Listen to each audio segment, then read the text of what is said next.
Hello and welcome to your award-winning The Reasons I'm Broke podcast, bringing you the reasons we're broke every week through news and headlines ranging from comics, movies, TV, video games, and more. I'm Daniel, and today we are going through sector number 461, which is an E3 2021 sector. We do have a little bit of news on the Warner Media Discovery side as well, but to help with this E3 special, we have the annual, and he is now a regular co-host, but we have the annual co-host for E3, and that is Macio. As you heard 2 weeks ago, he is back to help cover E3 again this year. Welcome back, Macio. Again, thank you for having me. What up to the Brokettes? Yeah, every year we try to wrap up E3 as good or as bad as it is. Last year there was no E3, so we couldn't really do it last year, but I'm glad that we're slowly getting back into that convention season. The other co-hosts, we're getting 3 voices on this week's episode. We have Bobby, another regular co-host to this, a non-believer of E3. Welcome to the second co-host chair, Bobby. Thank you. Welcome, Brokettes. Before we go into, we're going to end it on E3. That's going to be the chunk of this week's episode. We're going to leave that at the end, just in case you haven't seen any of the trailers or the announcements. I know Scott from Lazy Gaming Guys was pretty big on non-spoilers. That's why we're leaving that for the end of today's episode so that you can skip out in case you want to listen to that later. But let's jump into the couple of news stories for this week.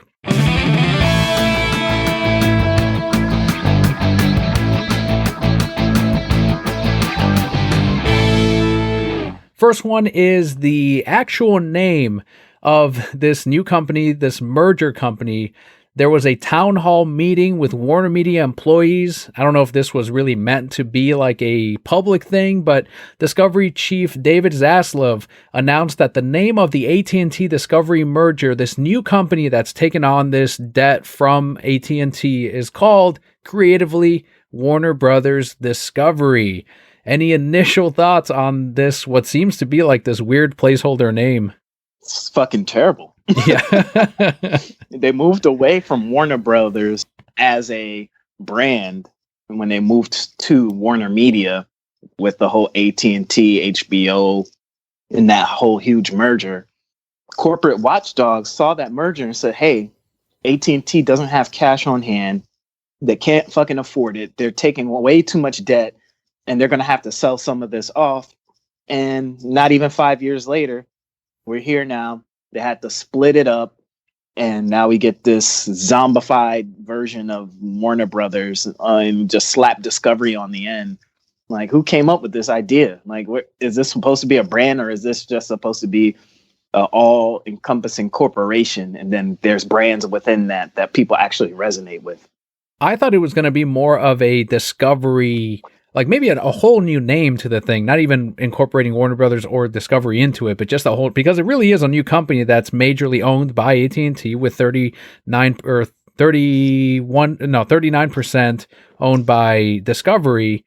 But even so, David is the one who's running this new company with all of this new debt, and we know that he can do it. He did it with Discovery, made them very profitable, but I thought it was a little bit odd. What about your thoughts, Bobby? To me, it reeks lazy. Like they didn't want to pay somebody to, or get a room together and say, hey, what do we call this? Or they thought it was funny because that was the first thing somebody said, and say, you know what, that's simple. Let's just run with it. It's weird. It's long. Why does it name the two companies together? Why couldn't they use a collaborative name? I don't know. It's weird. It seems like a joke to me. It's probably a placeholder. Who knows?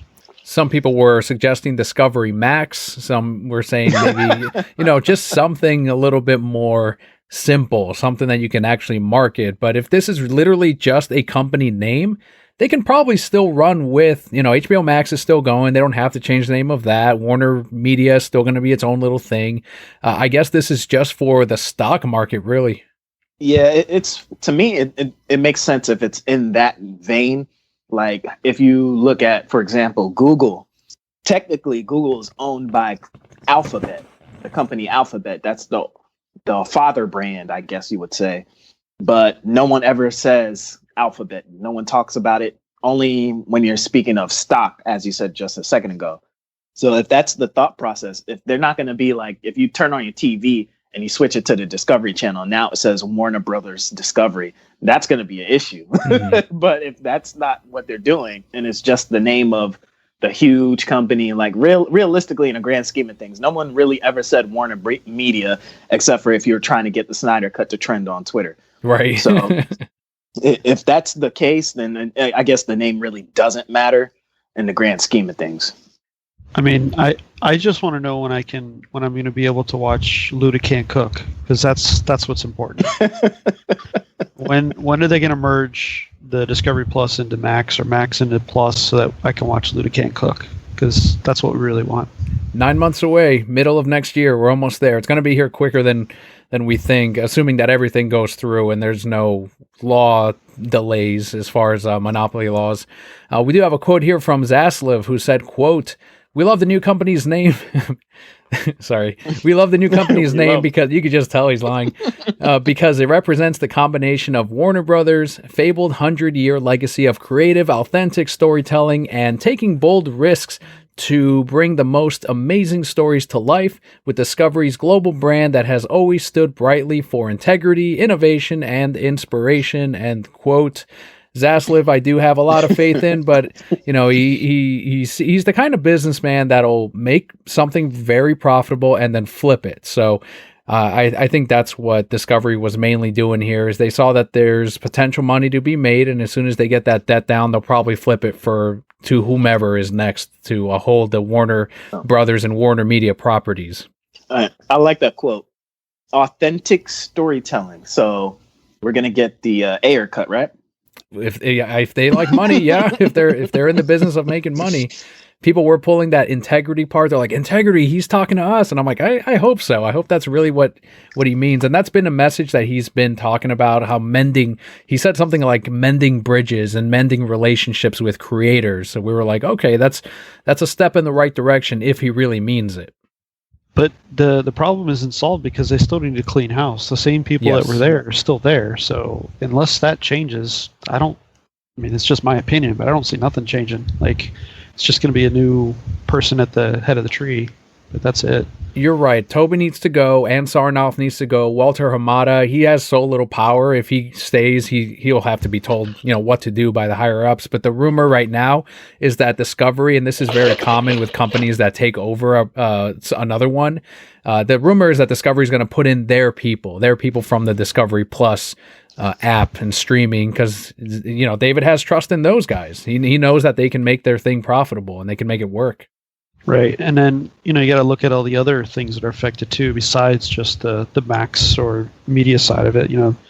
DC Comics fits in there somewhere. Like, you just see what's going on with that. Like, what happens with that film division, the comic division, their multimedia division, the video games division. Remember, the gaming department was up for sale for a little while, and EA almost bought it, but it got pulled back, probably because EA didn't either offer enough, or maybe they realized that they were going to let it go, and who knows what happened, but that deal almost happened. That was wild.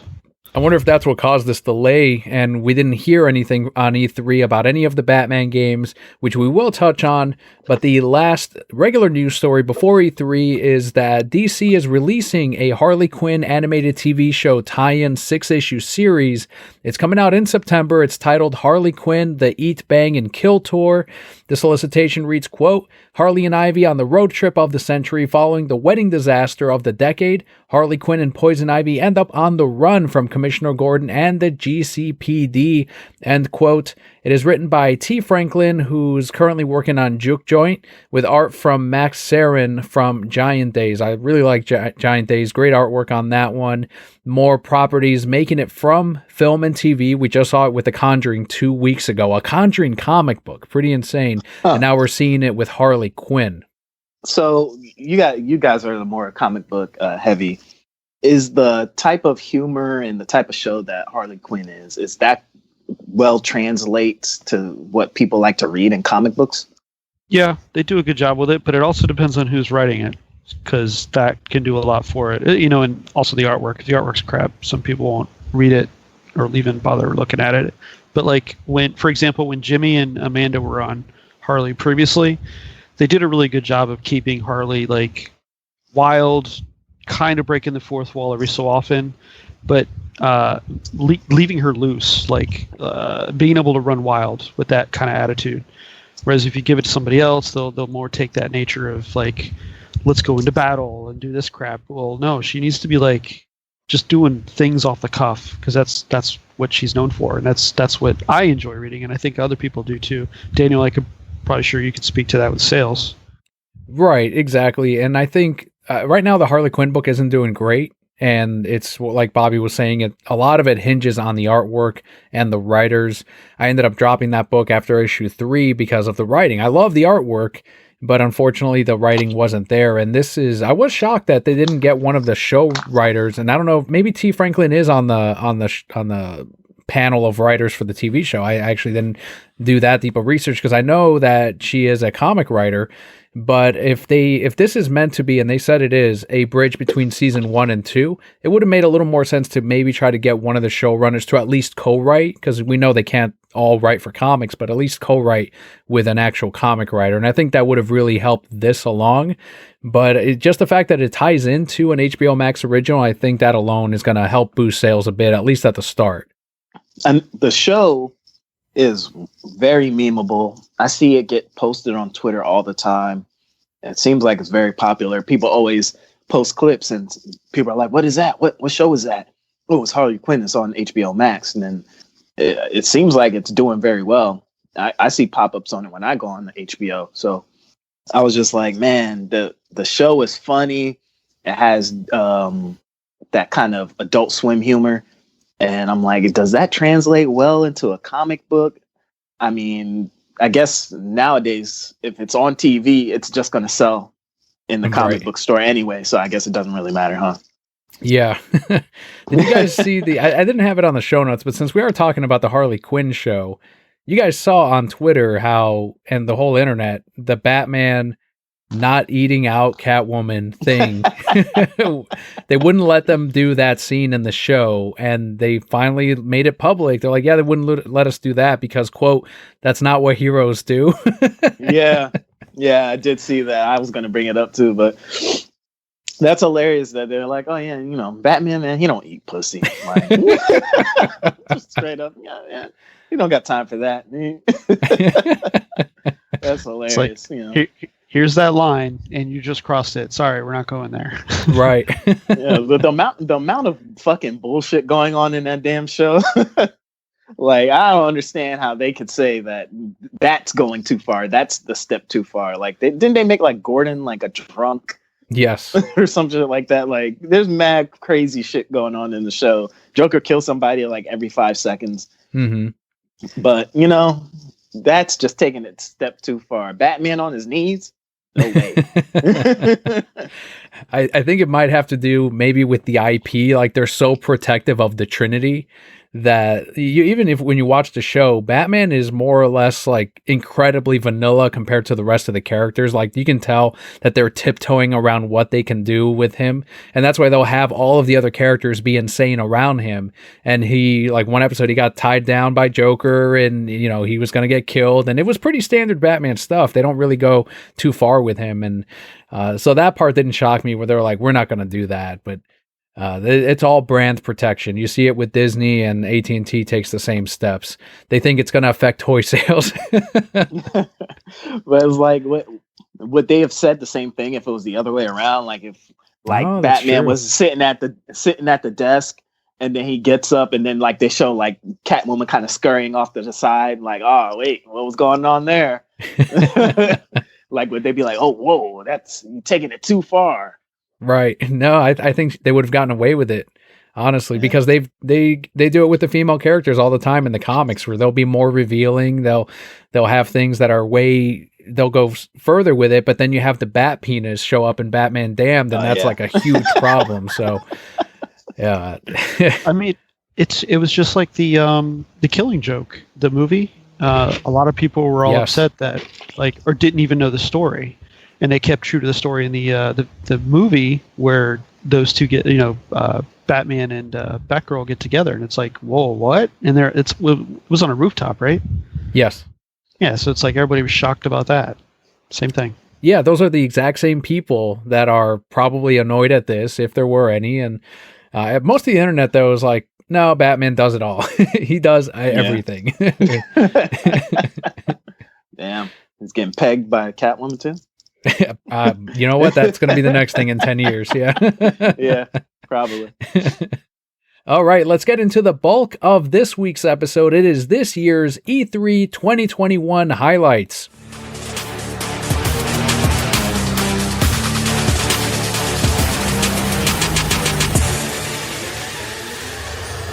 The way we have it broken down is we've got the announcements, and then we're going to have the As Added On by Macio. Huge thanks to both of you for helping out with the notes, too. I saw Bobby adding some stuff, too. Is Jokes of E3. So it's the cringy moments of the year. And even though it was a weird pandemic, it still is a weird pandemic year. We still had some moments. And then we're going to top it off with games missing from E3. So we've got the first one here on the list is the Halo Infinite multiplayer. Killing spree.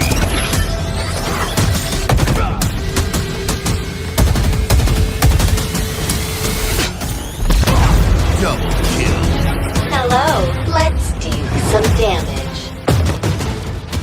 So basically, Microsoft, they did their whole E3-ish thing where they just went up and clicked play on a video and it just ran through a zillion trailers, and then they just walked off stage and said, hey, man, check us out for the rest of the week and we'll actually talk about this shit. So they showed like a 30-second trailer of Halo multiplayer, and then they had a deeper dive on Tuesday, basically detailing what was going to be going on. And it's standard Halo shit. They changed some shit around. On previous Halos, for example, when weapons would spawn on the map, they kind of just popped up wherever they were going to drop off. So a rocket launcher would just like fucking fizzle out of thin air and just pop up on the screen. And now it's there and you go ahead and pick it up. But now things are going to make more sense. So weapons drop from the sky, or they unlock from a wall, or like vehicles get dropped off by ships instead of just popping on the floor.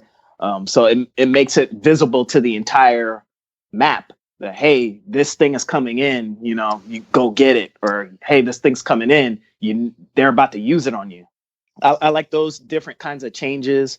And then they brought the equipment back from Halo 3. So in Halo 3, you had all this different type of equipment that would be scattered around the map that you could pick up. You could pick up a bubble shield you drop off and it blocks damage, or you could pick up a drain that drains all the shields and makes everyone basically one hit. Those kind of things. They brought those back. So now they have a grapple hook. So they showed in the trailer someone grappling into a flying vehicle and just snatching the guy out the cockpit and then stealing it. They got all these different additions, and I like pretty much everything they showed. Looks like standard Halo. Looks like it's going to be fun. The one thing they didn't say was when the fucking game is going to come out. And it's supposed to come out this year. That's that's still scary. hit us. Yeah, they still hit us with the holiday 2021, which was what they did last E3 in 2020 when they had their non-E3 E3 video, and they said, "Oh, Halo Infinite coming holiday 2020." It's fucking 5 months from holiday. Mm-hmm. Like, what do you mean holiday? Which is hilarious because there's other games that's coming out this year around that same time frame, and they actually gave, hey, it's coming out November 12th. It's coming out October 26th. So I'm almost want to say this shit might get delayed again. What do you think, Bobby? I have to agree with you. I think there's obviously some things they're working on, and they can't hammer a date, and they don't want to be stuck to a date. Because if you stick to a date, you're kind of screwed. They don't want to. I think everybody's learned a lesson. We said this before from Cyberpunk. So in CD Projekt Red. So they don't want to tie themselves to a date and then piss everybody off with the whole like, oh, look at this, we're delayed again. So who knows?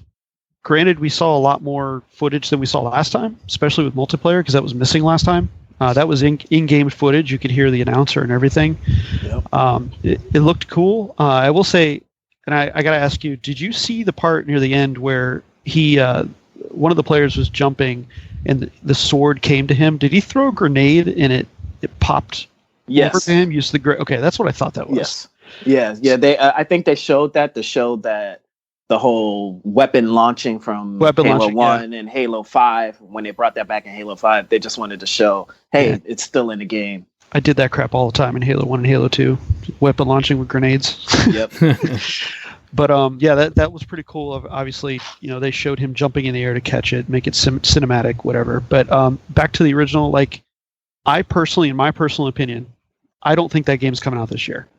There's a reason why they said holiday instead of stamping a date. A good example, which we'll get to in a second, is Starfield. Starfield's not for another year and a half, and they gave it a date. So why can't they get Halo is one of their most beloved franchises. They know everybody's chomping at the bit to play this damn game. So either they're scared to put a date on it because they're not sure at the moment, or they're just not going to get done. I hope it's not delayed another year. That would kind of suck. This was supposed to launch with the systems last year. I mean, we'll see. Hopefully they can pull it through. And my whole reasoning behind it too, the other reason why I'm kind of weary on it, they said holiday 2021, and then they came out and reiterated at the end. They were like Halo Infinite and Halo Infinite multiplayer, because the multiplayer is free to play, so you don't actually have to own the game to play Correct. the multiplayer. And due to that fact, they made sure to say it will launch at the same time, which makes me feel like the multiplayer is farther along and probably could release anytime soon. They could even probably do public betas. And I know they said that they're going to do a lot of private testing and flighting like they do with Master Chief Collection. So I feel like they're pretty much close to done, and they're just rubbing some polish on the multiplayer. But the campaign, which they didn't show pretty much at all, that's the one that's getting held back, and they need to keep working on it. And I feel like it's not going to get done. And I don't think it's going to get pushed back another year. No, not a year. I'm thinking like maybe 3 months to 6 months. It might get pushed back. So maybe we'll be playing it in March. But it's not a good look. It's not a good look for Microsoft or for 343. That's been fucking up the Halo franchise since they took it over. Right, and it makes you think that's why they put that further back behind everything else, near the end, close to the end of the conference. Yep. Or video, not conference, sorry, the video. So as opposed to look what they started with. They put that we'll get to Starfield later, but with what they started with, so all that stuff. There were some analysts earlier and some reviewers earlier this year that were saying that they thought Halo was going to release in the holiday of this year, but multiplayer was going to be next year, because they were going to release that separately, as well as probably include a battle royale. Hopefully they don't do that, because I think the age of this battle royale garbage is done with. I think Xbox is smart enough not to venture into that. I don't know. I don't know, man. Warzone is still kicking ass. People still play the shit out of Fortnite. PUBG is still one of the most played games on PC. Apex Legends has had a resurgence ever since it came on Switch, and all the Japanese people are playing the shit out of it now. So it doesn't look like it's dying, but the scope of new battle royales, anytime a new battle royale releases, it's pretty much dead on arrival. So I kind of agree with you there, but you got something like Battlefield, the new Battlefield, coming out with 128 players. Multiplayer. I don't know how many people are down besides like true Halo fans to play a 4v4 or a 12v12 game when you got Warzone with 100 something people in the map. You got Battlefield, 128 people fighting on a huge ass map. I don't know, but I'm still hype. I'm just not hype enough to believe that the shit's gonna come out this year. Do you think that they could release the multiplayer this holiday season, and then the campaign? I know you mentioned that they said they're going to release at the same time, but just to kind of give something to players, keep that interest up, release some form of the multiplayer, not necessarily a beta, but like maybe the multiplayer component on its own this holiday season, and then add bonuses early next year when the campaign version comes out, where, yeah, the multiplayer is free to play, but if you get the campaign, if you buy the campaign, the new Halo, you'll get these extra perks. That could work. That could work, but I don't think they would do something like that just because the whole Game Pass situation.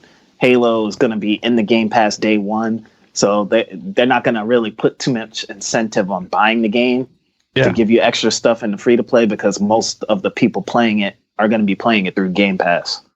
The last I checked, the attach rate for Game Pass to consoles is like 72%. Nice. So they're not making money off game sales. That's not what it is. It's the subscriptions to Game Pass. So having those incentives would only give them small margins when it comes to that because the amount of people that are actually buying disc versions of that game is going to be incredibly low. Do you think we'll get any? So then if they delay it, it'll be all at once. Maybe we'll get a public beta, but Halo fans will still be there to whenever it does release. Is there anything this holiday season that Xbox fans will be their flagship title for the holidays? It's looking like Forza Horizon 5. Yeah. The trailer looked incredible, looked really good. Forza sells like fucking hotcakes on PC, and a lot of people play it on Game Pass. I want to say it's like the top 10 most played game right now on the Xbox. I just downloaded Forza 4 a couple nights ago just because of that. I was like, let me play through this. Yeah. I'm not into racing games like that, so I'm not really looking super forward to Forza 5, Horizon 5. But that looks like that's going to be the Xbox killer app for this holiday season if Halo doesn't come out. That's a big one, and then Back 4 Blood is the other big one that's been delayed forever as well. I remember Forza always being a huge seller with, you know, Macio and I used to work at GameStop, but with the foreigners, they would always come in, they'd get Forza, they'd ask for Forza, and that was majorly who I sold it to, Brazilians. So I know Forza is huge worldwide, even if, in our area, whoever is listening on the other side, maybe, Forza's not that big over here. It's a global brand. It's not just an American thing. Like, they will make money off of this globally, especially in South America. And I know, me being more in touch with my family these days and everything, I know that racing games and sports games are still huge. That's still huge over there. It's something you can get, in countries where you can only afford maybe one game a year. You buy the thing that's going to get you a ton of replayability. Racing games are big for that, and sports games are huge. Yeah. And on top of that, this Forza Horizon 5 is supposed to be like based in Mexico. Yep. So, well, there you go. Yeah, so they're going to really hit the Central America, South Americans right in the fields, because I want to say the last one before that was like a South American type of deal with Forza Horizon 4. So 4 was Europe. Oh, so was it 3? I think it was then 3. One of them was down there. Yeah, you're right. It was one of the earlier ones was down there. Well, let's move on to the game that I thought was Seinfeld. I misread that. I'm like, fucking Seinfeld's getting a game. And it's not Seinfeld at all. And it's not Star Fox. It's Starfield. And I saw the gameplay trailer. Scott and I were talking about it last night. Or not gameplay trailer, but it was just a cinematic trailer. And that's something that he said, that they didn't really show much of anything.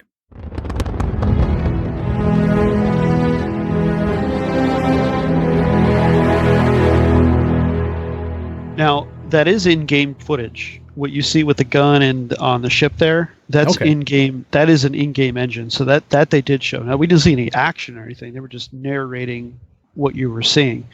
But that has been confirmed, and they did show it on the screen. That is in-game, real-time, in-game footage.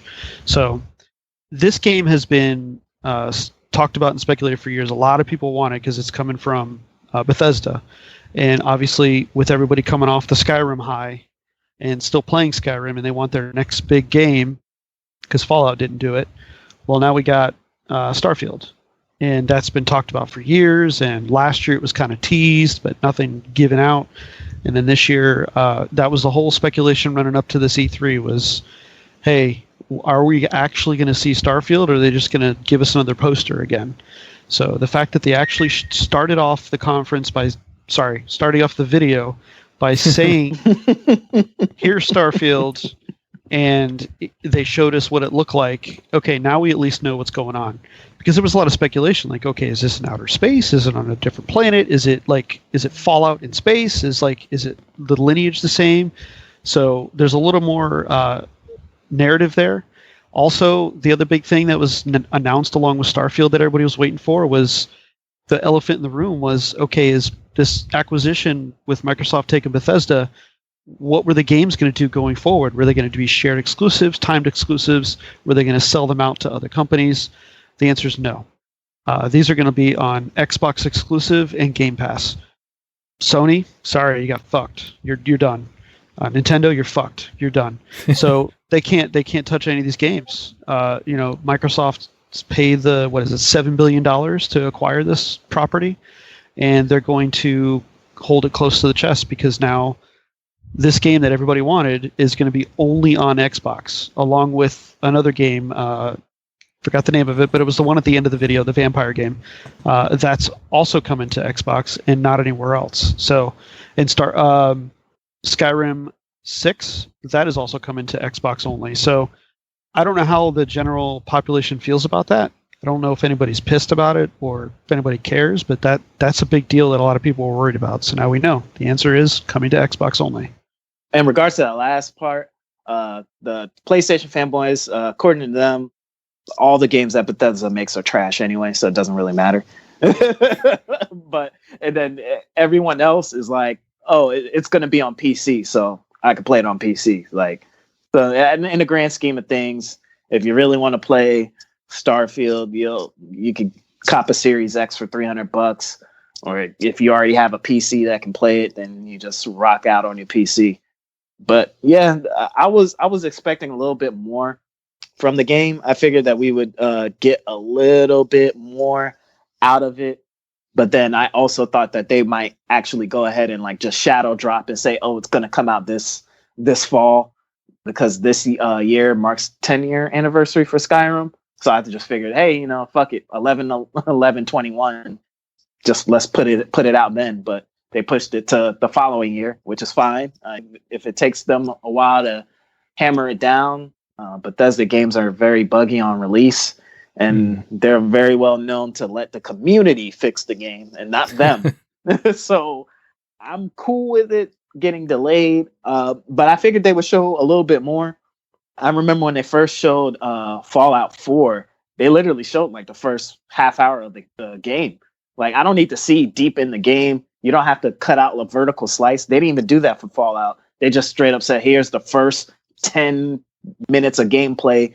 We show how you create the character. We show how the world ends in an apocalypse, and we show you coming out straight from the Fallout shelter and starting to kill shit. And then that was the end. Like, they chopped it up really well. I figured they would do the same thing for Starfield, but we just got a little in-game footage. I don't really believe the whole when they put at the bottom of the screen, oh, this is in-game footage, because a lot of times there's photo modes in these games where they crank the fucking graphics up like crazy, and the like frame rate in the photo mode is like 20 FPS. So like it doesn't even matter.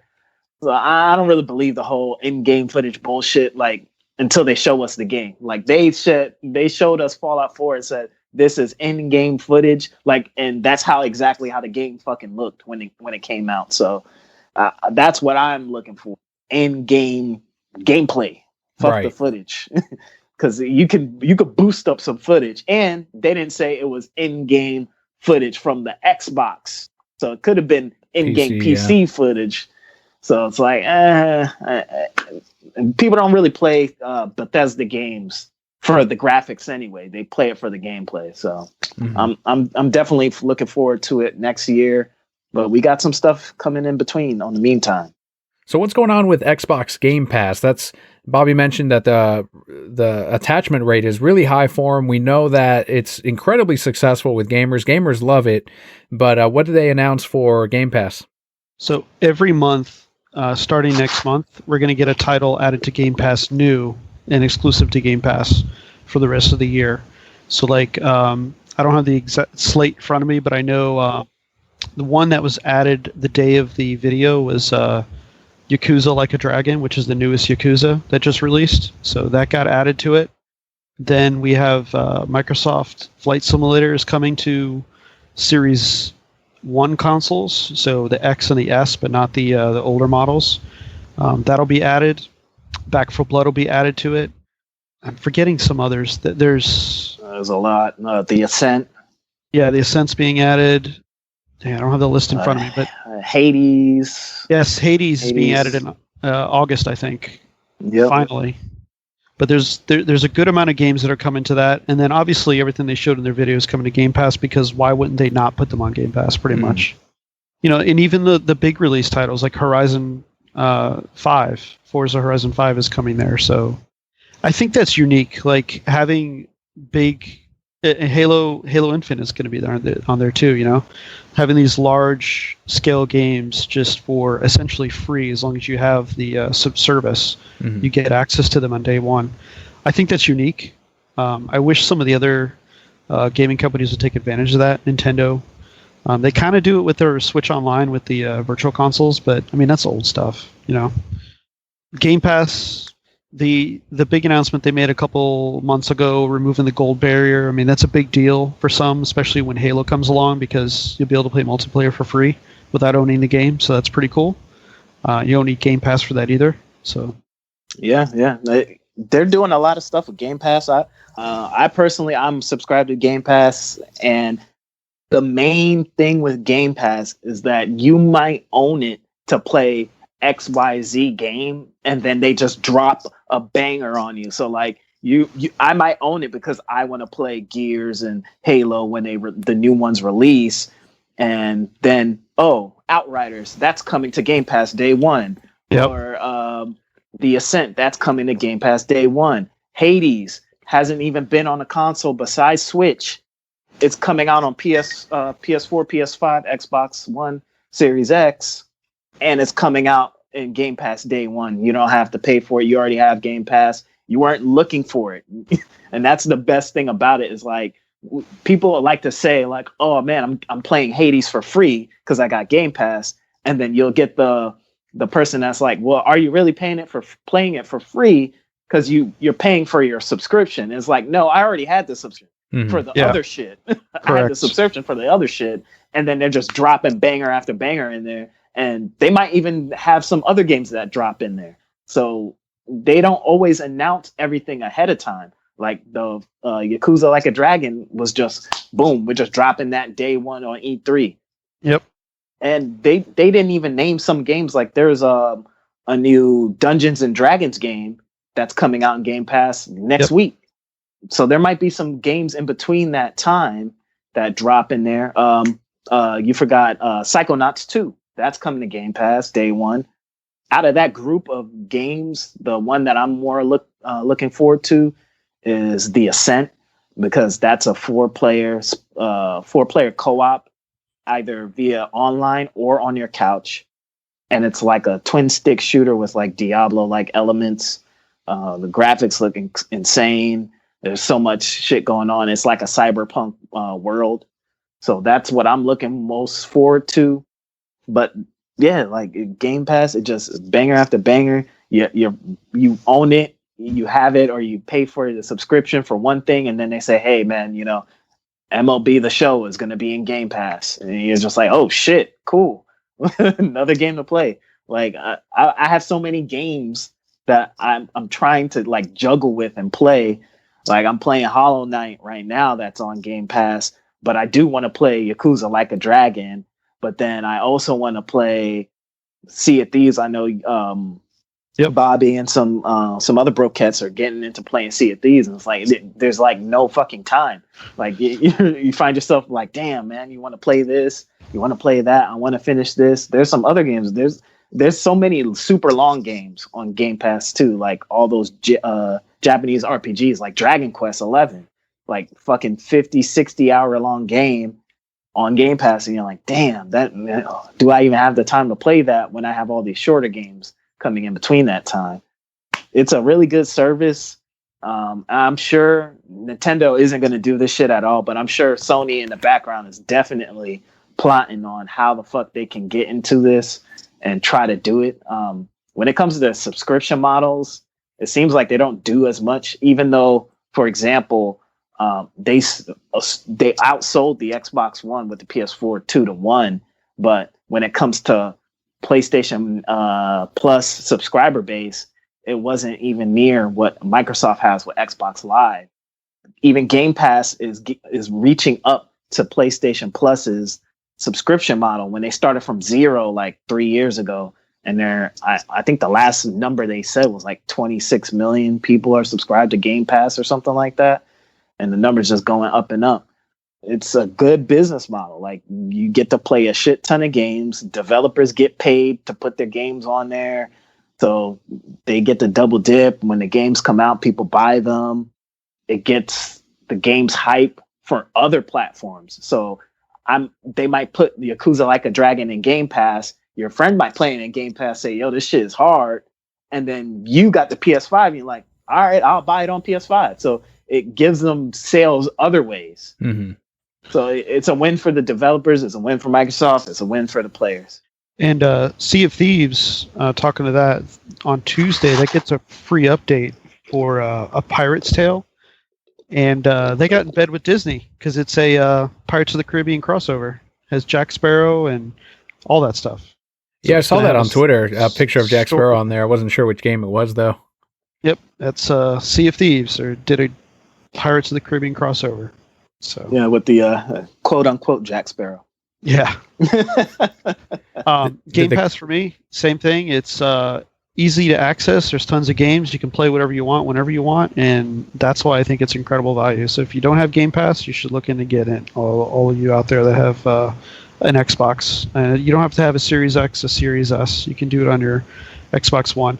And technically, if you don't have an Xbox, you can still get Game Pass. You can play on your PC, and you can play on your phone. xCloud, I use xCloud all the time. I know Spoon, Jared, he uses one of our brokettes. He uses xCloud as well. xCloud is phenomenal. If you haven't tried it, try it out. It's just an app on your Android phone. If you have an Apple, you have to go through a website because of the Apple Store nonsense. But there's little to no lag as long as you got a good internet connection, and you can play all your games. There's a lot of games that utilize touchscreen, and then there's some that don't. You just use your Xbox controller, Bluetooth to your phone, and you just play that way. I've played Gears on my phone. I've played Forza Horizon 4 on my phone. They play fine. Like I can actually get a good KD ratio in Gears. It's not terrible. Wow. It works. And then the other complaint is, oh, my phone, why would I play on my phone? It's so small. Well, you know what? When you're laying in bed next to your wife sleeping, you can't play a game like you want to. So if you play on your phone with a headset and your controller with a clip that's on your phone, what do you miss? Like, it's perfect. And then when you're tired, you just turn it off. It's done. And the other thing is you don't have to install it. There's no installing. It runs from the cloud. That's what's mind-boggling. It runs at great resolution. It runs fast. Zero lag as long as you got a good internet connection. If you're waiting somewhere and you're in line, pull out your controller with your phone and start playing. Like it's perfect. And you don't have to wait for downloading anything. It's all there. It's great. Yeah, my one beef with xCloud, which they're addressing, and it should be fine by like next month or maybe by August time, is that if you're used to playing on the Series X or the Series S, you got those fast loading times. Meanwhile, the xCloud is still running the old Xbox One games. Yes. So it still has that slow loading time, but they're addressing that, and they're going to upgrade they're still working on upgrading the servers, but that's, according to them, that's one reason why they're behind on console sales, is because they're taking what they would normally be putting in Xboxes and putting them in their servers. And that's why they don't have as much stock going out as Sony, according to Microsoft. I think that's a bunch of bullshit. They're just not having the stock because they don't have the stock. But that's what they say. But whatever excuse they want to create, man, at the end of the day, the demand for the PS5 is higher than the Xbox. It is what it is. Like, you got to take the L where you can. You got your wins on the Game Pass side. You get your L's on selling consoles. It is what it is.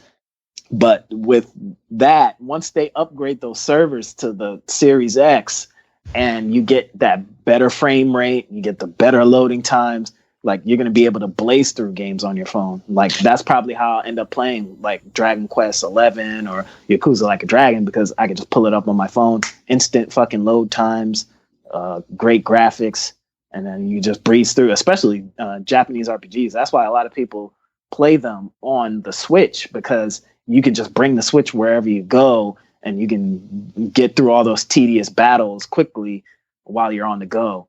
Yeah, I saw that they were addressing that problem, so they should have that fixed soon, because that you only notice it when you're used to playing on an X. You see those speeds, But like the other cool feature is like when you're playing on your console, you turn it off and then you go on your phone on xCloud. It moves your progress over. So wherever you left off, it's right there. And then when you turn off your phone and go back to your console, that progress also moves over. So it's instantaneous. Like everything is saved. That is also real because you don't have to worry about like, oh, let me save this. Oh, damn it. When I play on my phone, it's not going to have the save. Yes, it is. It's all the same exact service. So that's cool. I hear nothing but good things about Game Pass, even from PlayStation fanboys that are like, well, I don't have it, but they talk about how great it is. And that doesn't surprise me that at E3 they just beefed it up some more and that it is really a moneymaker for Microsoft. There's a couple of titles that were added on here that I did not get to check out. And the first one was Redfall. Sun's coming up. Let's keep moving. Let's keep moving. Sure thing, Edgar Allan Bro. That's a good one. Do you think things will ever go back to normal? Would you want to go back to normal? Not if I still have to pay my student loans. Redfall was that title I couldn't remember the name of. That's what it was. It was at the end of the Xbox showcase video dropped by Bethesda in conjunction with Arcane. And that's their new game, their new IP. It's looks like a band. It was just a video CG trailer, but it looks like a band of 4 people that have different abilities, and you're chasing after vampires in this rundown city. It looks like it's in Massachusetts because that's what the reporter had said in the video. It looks really cool. We didn't see any gameplay, so who the hell knows? We don't know how that's going to play, but it does seem like one of those type of zombie survival games. Left 4 Dead is a good example, or Back 4 Blood, but instead of zombies, it's vampires. So we don't know the setting. We don't know if it's a games to service. We don't know if it's they said single player or multiplayer, so that does seem to indicate that it has some type of campaign system built in. It looks nice for what the video was, but that's all I can say because that's all we've seen. So we'll know more next year. It was very interesting that they didn't have gameplay to show. They didn't have much besides that cutscene. They did go deeper and said what Bobby said. It has a campaign to it, and they, according to them, has a deep story and very engaging campaign that you can play by yourself completely. Although it is technically a co-op game that you can play 4 players.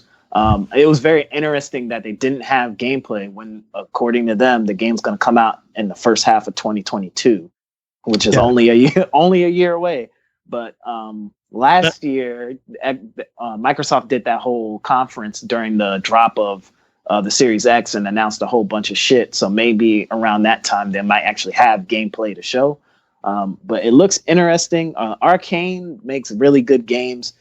They got Deathloop coming out very soon on PS5, which is weird, a Microsoft title coming out on PS5, but it happened before Microsoft bought the whole studio and the whole ZeniMax property. I don't know if I'm really going to be banging with this, to be honest with you.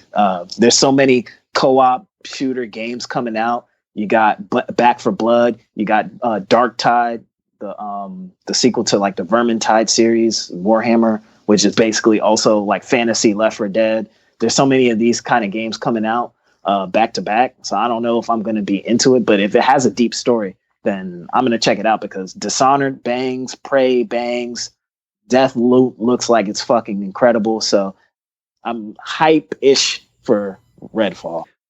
From Bandai Namco 2 was Scarlet Nexus. Are either of you jumping on this title? That one looked interesting. I wanted to add that for our LGG friends because that one actually got added. They didn't put that in the Xbox video. That one was added during the extended look on Tuesday, or I forgot what they called that thing.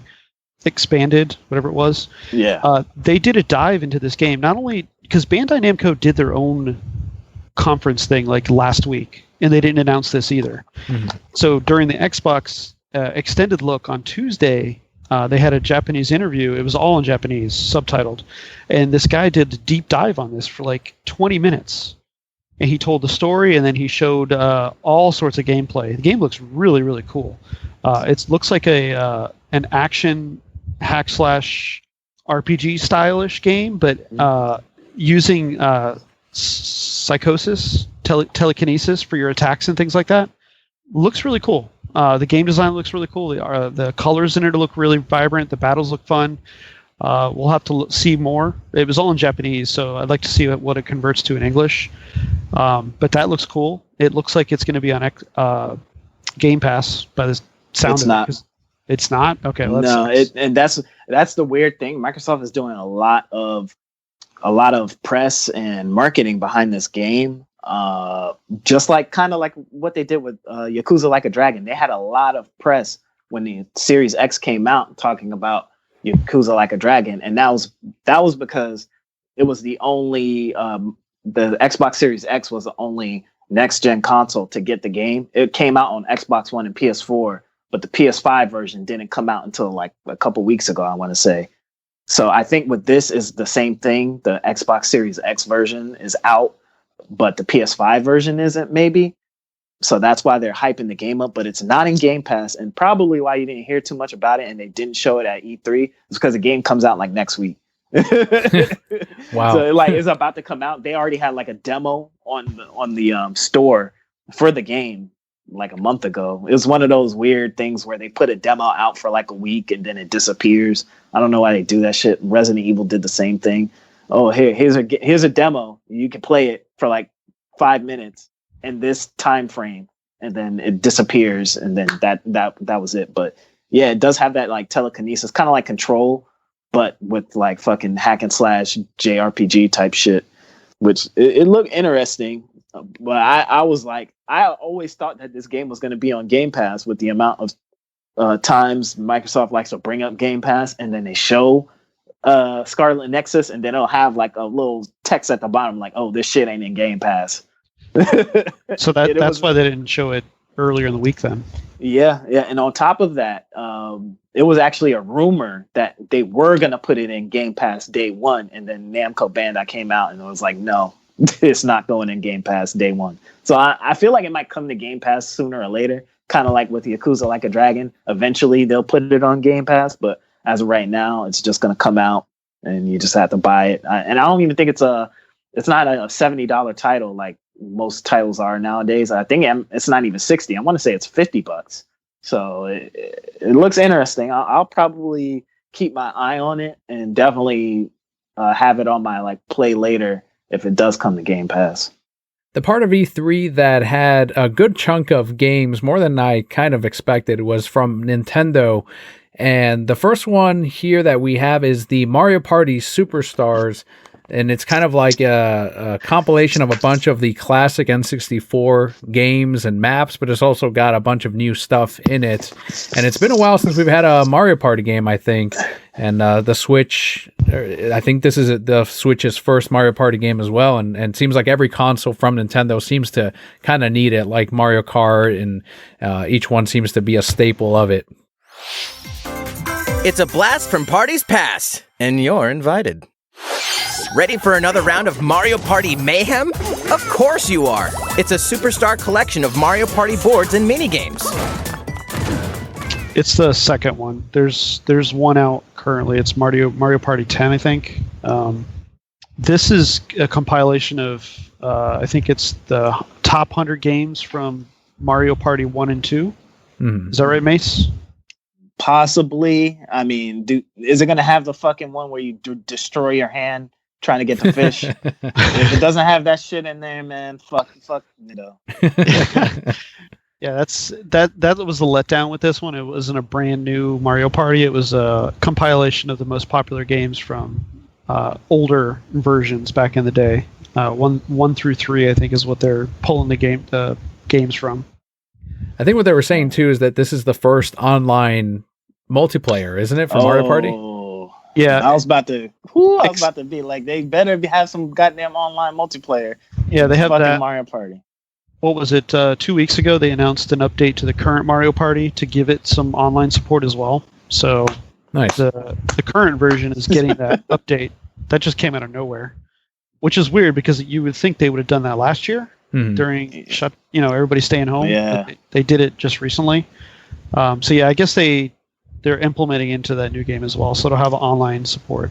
Honestly, if they wanted to do something really for the fans, really for the players, it would have been like Mario Party 10. If you can play now, you can play it online with your friends, and on top of that, only one person has to own it, and you can just invite 3 other people, and you can just play the game. Like, that would be fire. That's Nintendo, though. Yeah. I was thinking, but hey, I was thinking, hey, maybe they might want to do something like that. They should do a free to play Mario Party. Yeah. Fuck it, like that would be smart. Just you get if you want to cop like new skins for Mario and all that kind of shit, like that would be hard because then everybody could play. You could play with all your friends at any point in time. You don't have to worry about who owns the game or hey, can you come over and make sure you bring your fucking controllers. Like that shit was dumb as hell. Mario Party 10 didn't even have online play in 2021. It's 2021, man. Everything has fucking online. My fucking my fridge has online. What the fuck do you mean? The fucking game doesn't have online. Sanity. Well, they did it as Nintendo does it, where it's like, oh, you want online for Mario Party? Well, here's this new game, and this one's going to have on. So you got to buy another $60 game. That's they do that, and people fucking eat it right up, and it's because they're a family company. They know parents are going to go out and buy that game for their kids or whoever, and Nintendo fanboys are going to get it no matter what. And this is one that. Advance Wars 1 and 2, the remake collection, it's coming out in December, and I saw that and I was like, oh, that's kind of cool. And then I remembered I didn't really like those games. Like I was like, yeah, they were fine for what they were, but there's a better thing that came out like a year or two later on the DS or Game Boy. I think it was Game Boy, and it was called Fire Emblem. And it's like, yeah, this game's way better, and we have Fire Emblem today, so this one kind of seemed like it must have been cheap as hell for them to remake, because I don't see this topping the sales chart. Play the first 2 Advance Wars campaigns in Advance Wars 1+2 Reboot Camp, marching on to Nintendo Switch this holiday. Pre-orders begin today on Nintendo eShop. Yeah, they try to get cute and name it Reboot Camp. So that's the name of it.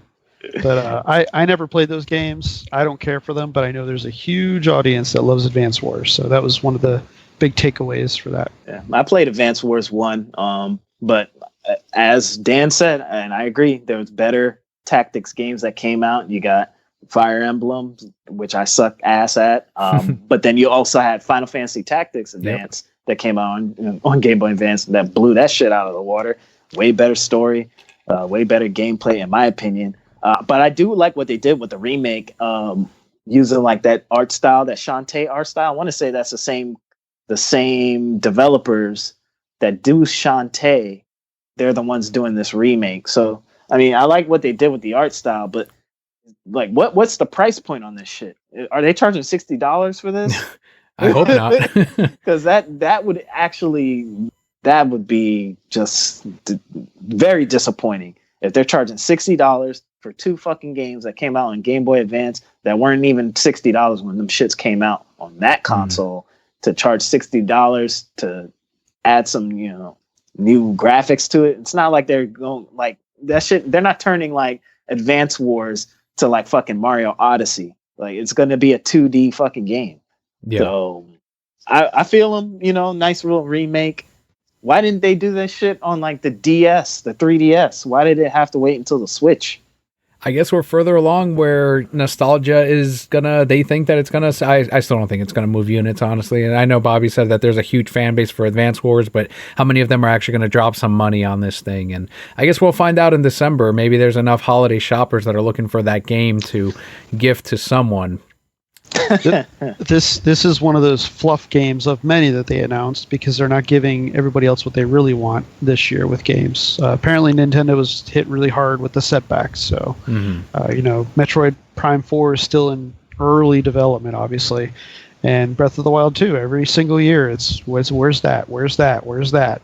So if they don't have a big game to drop in the holiday, what are they going to do? They'll just take other small games and fill the space. An Advance War Remake Collection is one of them, clearly. Yeah, and they've done that in the past, absolutely.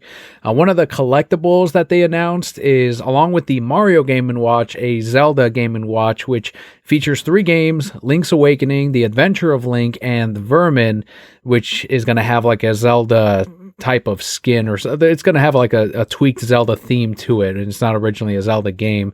And I know the Mario one didn't do too well. I can still find them at my local Target. I guess Zelda's a little bit more popular with the collectors when it comes to stuff like this, but it's another thing that it's like people are going to buy to collect and not necessarily to play. It actually has the first Zelda too. It's 4 games, so it's 4 games total. Really? No, I didn't see that. Yeah, it's Zelda 1, Zelda 2, Vermin, and Link's Awakening from the Game Boy. Okay. I did grab mine. I pre-ordered it. I had some trouble getting it from Best Buy. I was able to get it at GameStop, so it was $49.99. So I secured one of those. I have the Mario one, so just put it with that. Mm-hmm. Nice little collectible. And that's the whole purpose for this, because no one's actually trying to play this shit on that small ass fucking screen, right? I will say the quality of the video on that thing, like for the Mario one, is impressive. I thought it was just going to be this cheap LCD screen. Like, it's a backlit, bright screen, so it is impressive for what it is. That's neat. See, it seems impressive because you're like, oh man, I'm thinking I'm getting a piece of shit. It's $50, right? But then you remember, like, you have to try to get a shitty LCD in 2021. Like, you can, like back in like 04, not having a backlit screen, you would be like, damn, that's disappointing. But hey, it's par for the course. Not everything is backlit. But like in 2021, how would you get a fucking trash screen? Like, you could go through like a electronic dump and just get a non-cracked screen, and that'll be serviceable for whatever the fuck they're using for this product. How many of us were in the car playing our Game Boy at night when our parents were driving, and we're begging for every street light because that was the only time we saw the screen? Yeah. And those stupid worm lights never worked. Like, they really did not work. No. Hell no. Because you had to light it from an angle, and that's when you could see it. Because it would reflect off the screen. You see nothing. Exactly. Fucking trash. Yes, kids. Kids, it was hard to play games back in the day. Somehow made it happen, though. I'll tell you that. Then slow me down. Mad Pokemon were caught in the back of the car. Oh, yeah. And that time. And something else that was announced as Smash Brothers got a character edition, Kazuya from Tekken. And that's, Scott was pointing out last night that it pretty much gives every major fighting game representation now in Smash Brothers. And I was like, what about Guilty Gear? And he's like, yeah, but that's not on the level of Street Fighter or Tekken. Or he's like, the only thing that's really missing now is Mortal Kombat, and I think one more. I forgot the other one he mentioned. Yeah, pretty much. Yeah, Blaze Blue. Nah, that's basically on the same level as Guilty Gear. Right. I would say probably Tekken, Smash, Street Fighter. Yeah, that's pretty much it, really.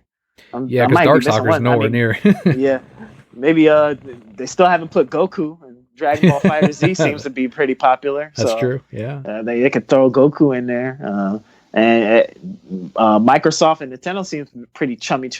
So don't be surprised if we get Master Chief.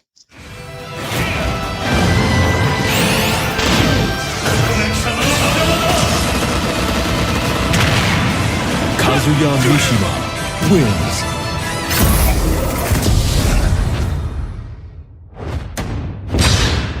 But I wasn't looking for it. I don't even know how, is the fucking character I know from fucking Tekken is the fucking tiger dude. Like, King, I don't even know I don't even know who this fucking guy is. Like, I know Law and I know the tiger guy. They said this Kazuya guy. I'm like, who the fuck is this dude? I played Tekken on PS2. I don't remember this fucking guy. Maybe I just didn't use him because he didn't look cool. He just looks like a regular ass fighting game character. The next person I can throw in there is from Soul Calibur. Oh, that's the other one he said. That's what it was. Soul Calibur and Mortal Kombat. And we're not going to get Mortal Kombat. What? And they could throw Liu Kang in there. Fair. But like, They can throw Liu Kang in there. what American characters have we had on here? Like aside Johnny from Cage. Well, no, I mean like in added down to Smash Brothers from like American developers. I think it's just the one Banjo Kazooie, right? Yeah, pretty much. And that was a Microsoft, technically Microsoft character, but I guess Fortnite or not much... Fortnite, Minecraft. Oh yeah.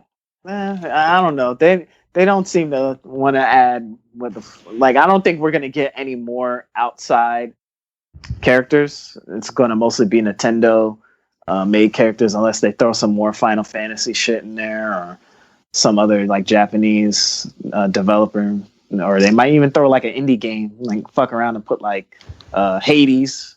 Since that was like a huge seller on Switch, throw like Hades in there, and maybe like Hollow Knight, something like that. But I can't imagine there's any more other characters from outside of the universe that they're gonna add into Smash. I wonder if they're even working on the new Smash, or they're just gonna keep cranking out DLC for this one until they come out with the new Switch.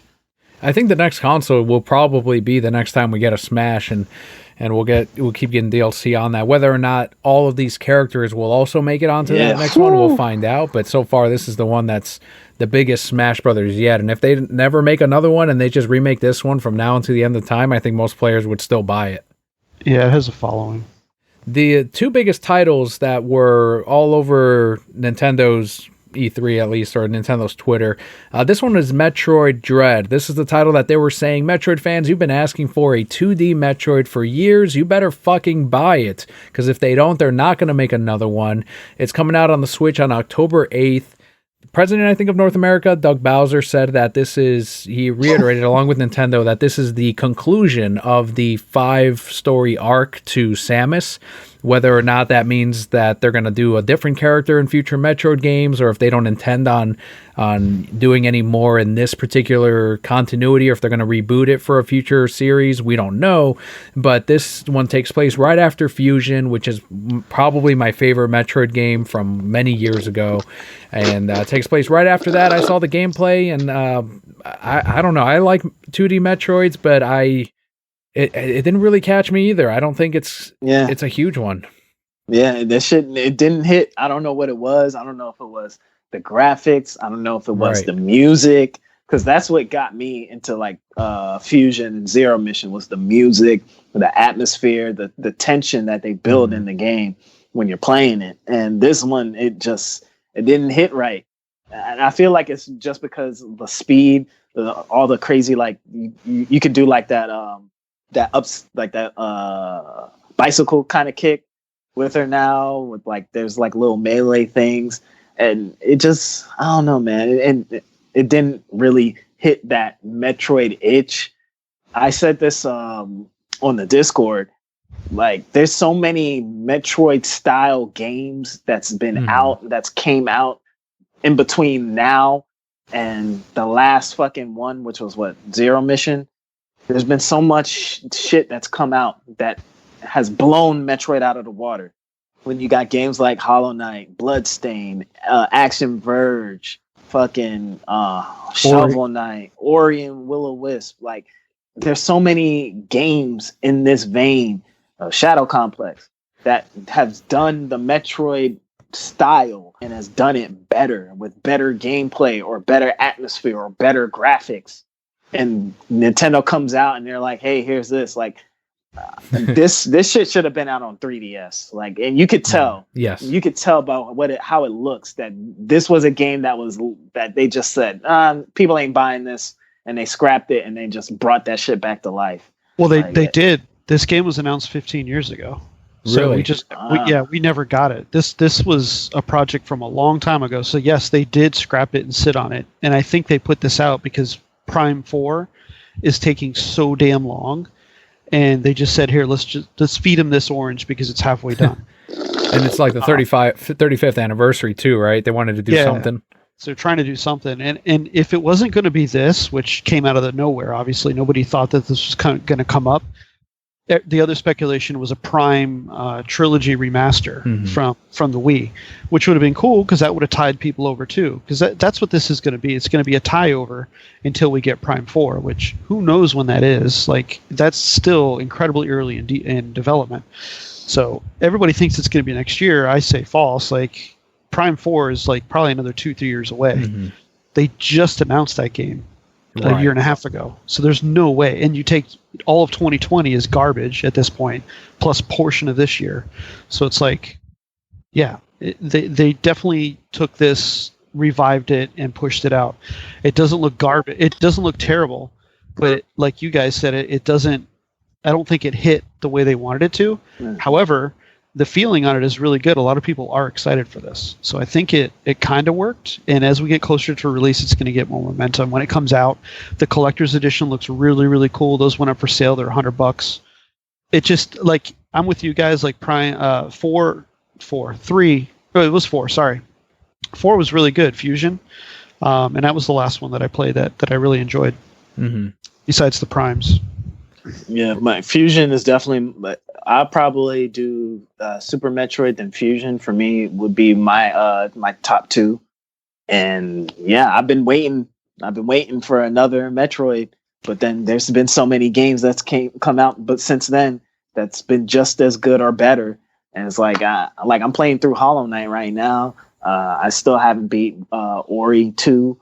I finished up Bloodstained. Like, there's so many of these good games, and then like Axiom Verge 2 is going to come out before fucking Metroid Dread. So they're trying, and it might end up being good. Maybe they might make a few tweaks here and there in between now and then to make it feel more atmospheric, because that's really, to me, that's what's missing from what they showed. Even when I watched like some extended gameplay later on, because I saw the trailer and what they showed on the direct, but they did a more extended gameplay later on, and I still was like, I don't know, like something's just not right with it. I don't know if it's like the impact, the sound, the music, the movement. I don't know, but hey man, the Metroid fans are starving out here. They're gonna eat whatever they can. Well, they better, because again, I think this has a huge chance of being the next Star Fox of, let's just shelve this for a long time, especially since they already did with Metroid for so many years. And I think Prime or 3D first-person shooters are going to be what they're going to focus on if they do more Metroid after Prime 4. That's their holiday game this year, so you better believe they're going to push everything behind it.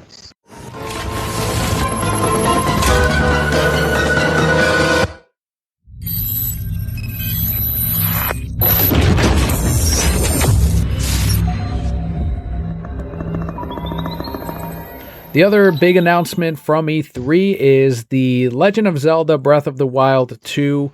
The first part was critically acclaimed. It did incredibly well. People are still calling it the best Zelda of all time. And Breath of the Wild 2, not the official title. Supposedly they said when they reveal that title, it's going to spoil or give away what the game is about. So they're holding on to it. People noticed that they didn't show Link's face. So some people speculate that maybe you're playing as Zelda and that it's deliberate on why they wouldn't show Link. So there's a lot of questions on Breath of the Wild and what it really is. We were playing as Zelda the whole time. Yeah, that's true. Zelda's the boy. Yep. There's probably something wrong with his face. If you noticed his arm, he has a mech arm. So he's kind of Luke Skywalker up in here with his arm. He's also phasing through rocks like goo. So he does have longer hair. That was another thing. But they're probably not showing his face because there's something probably wrong with his face, just like his arm.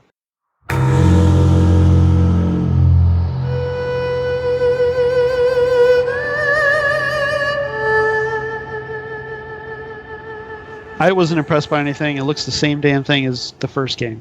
And the only difference was they showed him falling and then these sky areas, because they said they're going to have zones in the air above Hyrule. So whatever, we'll see. There's little info.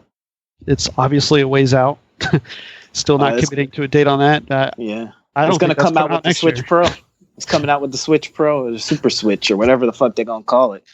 this is like one of those titles like the Super Mario Galaxy 2, where they said they took the engine from the first one and a bunch of unused puzzles and planets, and they made a game out of it. And Majora's Mask, they ended up using the same type of engine for Ocarina of Time, but they were on such a time crunch that's why they implemented that time mechanic in the game to kind of make the game longer that way, because they knew they weren't able to add that many dungeons or puzzles or anything. And for this one, it seems like it's another one of, we'll take Breath of the Wild, people loved it, use that same engine, which is huge, and then add these Skyward Sword areas or whatever people are speculating it is, to make a whole nother game out of probably ideas that they weren't able to implement the first time around. Nintendo takes like the long ways away to make money, because they could have easily packaged up some shit that they couldn't get onto the game from release, and continue using the engine and whip something up and put out DLC for Breath of the Wild.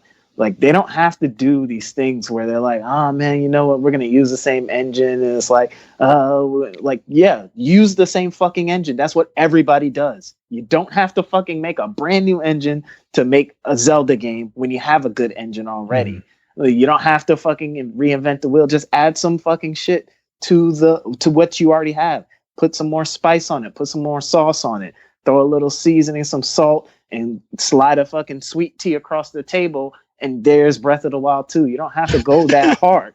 You don't have to go that hard. Like, it's Nintendo, it's Zelda. People are going to fucking buy it regardless. And no one's going to give it a bad review, because then you give it a bad review and you get fucking flamed to oblivion. So they don't have to go as deep as they do to make a new game, especially if it's going to come out on the exact same system. If you want to push it out and revamp the engine to make it come out on the stronger console later, it makes sense. But like, they don't have to take 5 years in between titles. Like, you can make another Mario Odyssey 2. No one's going to be mad. No one's going to be mad if you make Breath of the Wild 2. So the ways they go about doing shit makes no sense. Like, why isn't there a Splatoon 3? Like, what takes them so long to make these basic ass fucking games when they have the base that everyone loves already to make the next one? Because Nintendo. Yeah. Well, I know this is a part of the next section a little bit, but since we're talking about Nintendo, did you guys feel that they fell pretty flat this year? I personally felt like that was a pile of shit. It was a big pile of fluff, because they have no major announcements for any projects that people really, really want. I think Kazuya is... who cares? Who gives a shit about that guy? That could have been a tweet. Yeah. The fact that they started their conference with that lets you know that we were... As soon as I saw that, because I thought that was something else, and the trailer was so dumb and short. You take and look back at Pyra and Mithra trailer, that was amazing. That almost looked like a different game. And then all of a sudden, the Smash thing comes out. I was like, oh shit, I thought this was a new Fire Emblem game. It's very strange to me. And then they just had all these... Here's where they didn't fall flat. They are releasing a ton of games from here until the end of the year. They have dates for everything that they showed. That is the big positive, and that's what everybody's focusing on, which they should. That's good. That is really good. They gave us content for the rest of the year. And there's all sorts of different content that they gave for a range of different players. Usually there's a shining gem. There's no shining gem. It's just this Metroid Dread that is, I think, is a holdover. We're getting a WarioWare game. I don't care about that. I know people do. We're getting some DLC for some other things. Like they started the Zelda thing with Age of Calamity. I thought that was dumb. When they started with Age of Calamity to start the Zelda portion, I was like, okay, we're in trouble, because they're starting with what's relevant now and not... Obviously, they have nothing else. So the other surprise was the Game & Watch, obviously. They made some announcements and they gave us some date. Oh, Mario Golf, that's the other one. That's coming out at the end of this month or beginning of next month. So that's coming really soon, and that looks pretty cool. It's neat. Nice multiplayer with the Rush Golf mode there and some other modes. It looks pretty cool. But other than that, to me and some other people that I talked with, it's like, what the fuck was that? It was 40 minutes of nonsense, because they have nothing else to show us. They only showed us the fluff.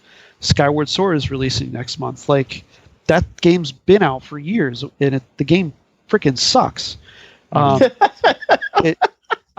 I love Zelda games, and I couldn't get past 5 minutes. I got the tutorial to use the sword, and I'm like, what the fuck? You have to use your freaking Wiimote the entire game? You can't turn it off?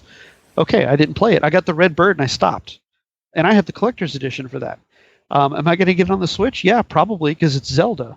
And they changed it to where you can play on the controls. Right. I'm leery of it, though, because you got to use the thumbstick and the buttons at the same time, and that's dumb.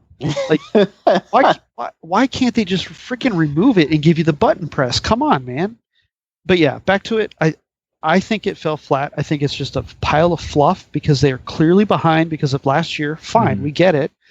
I think next year or later. The other thing is Nintendo does their own thing anyways. We all know this. So we're going to get directs all throughout the rest of the year, and they're going to show other things off. They did show the trailer for Shin Megami Tensei 5, which I know some people are really excited for as well. Good for them. I don't care for it, but I know it's a good series. People enjoy it. Scott loves it. He's been playing 3 and 4. The day after that, they announced Pokemon Unite. Why didn't we get any Pokemon news? And we'll get to that in a second. But like Pokemon Unite is a big thing that's been missing. They announced that 2 days ago or 3 days ago. That's coming to Switch next month, and then in August it'll be on mobile. And that's for those of you that don't know, that is a MOBA style game for Pokemon. So a lot of people are excited for that because that should be. It looks cool. We know little about it, but it looks neat, and it is going to be a competitive game. So it's going to fit right in with Pokken Tournament as well as Sword and Shield and the TCG for Pokemon. So that'll go along really nice. We'll just see how it goes. I actually feel opposite of Bobby. Like, I liked what they showed. The only thing I think was this didn't have to be at E3.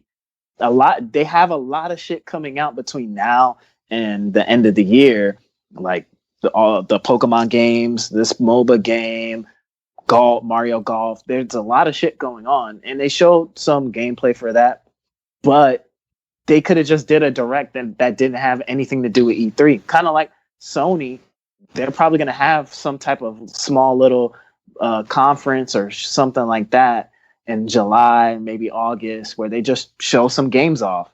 They didn't have to do E3, and that's the theme of this year. Was a lot of motherfuckers didn't have to show up to E3. They didn't have to because they didn't have shit to show, but they still popped up anyway to be like, "Yo, hey, we got pretty much nothing."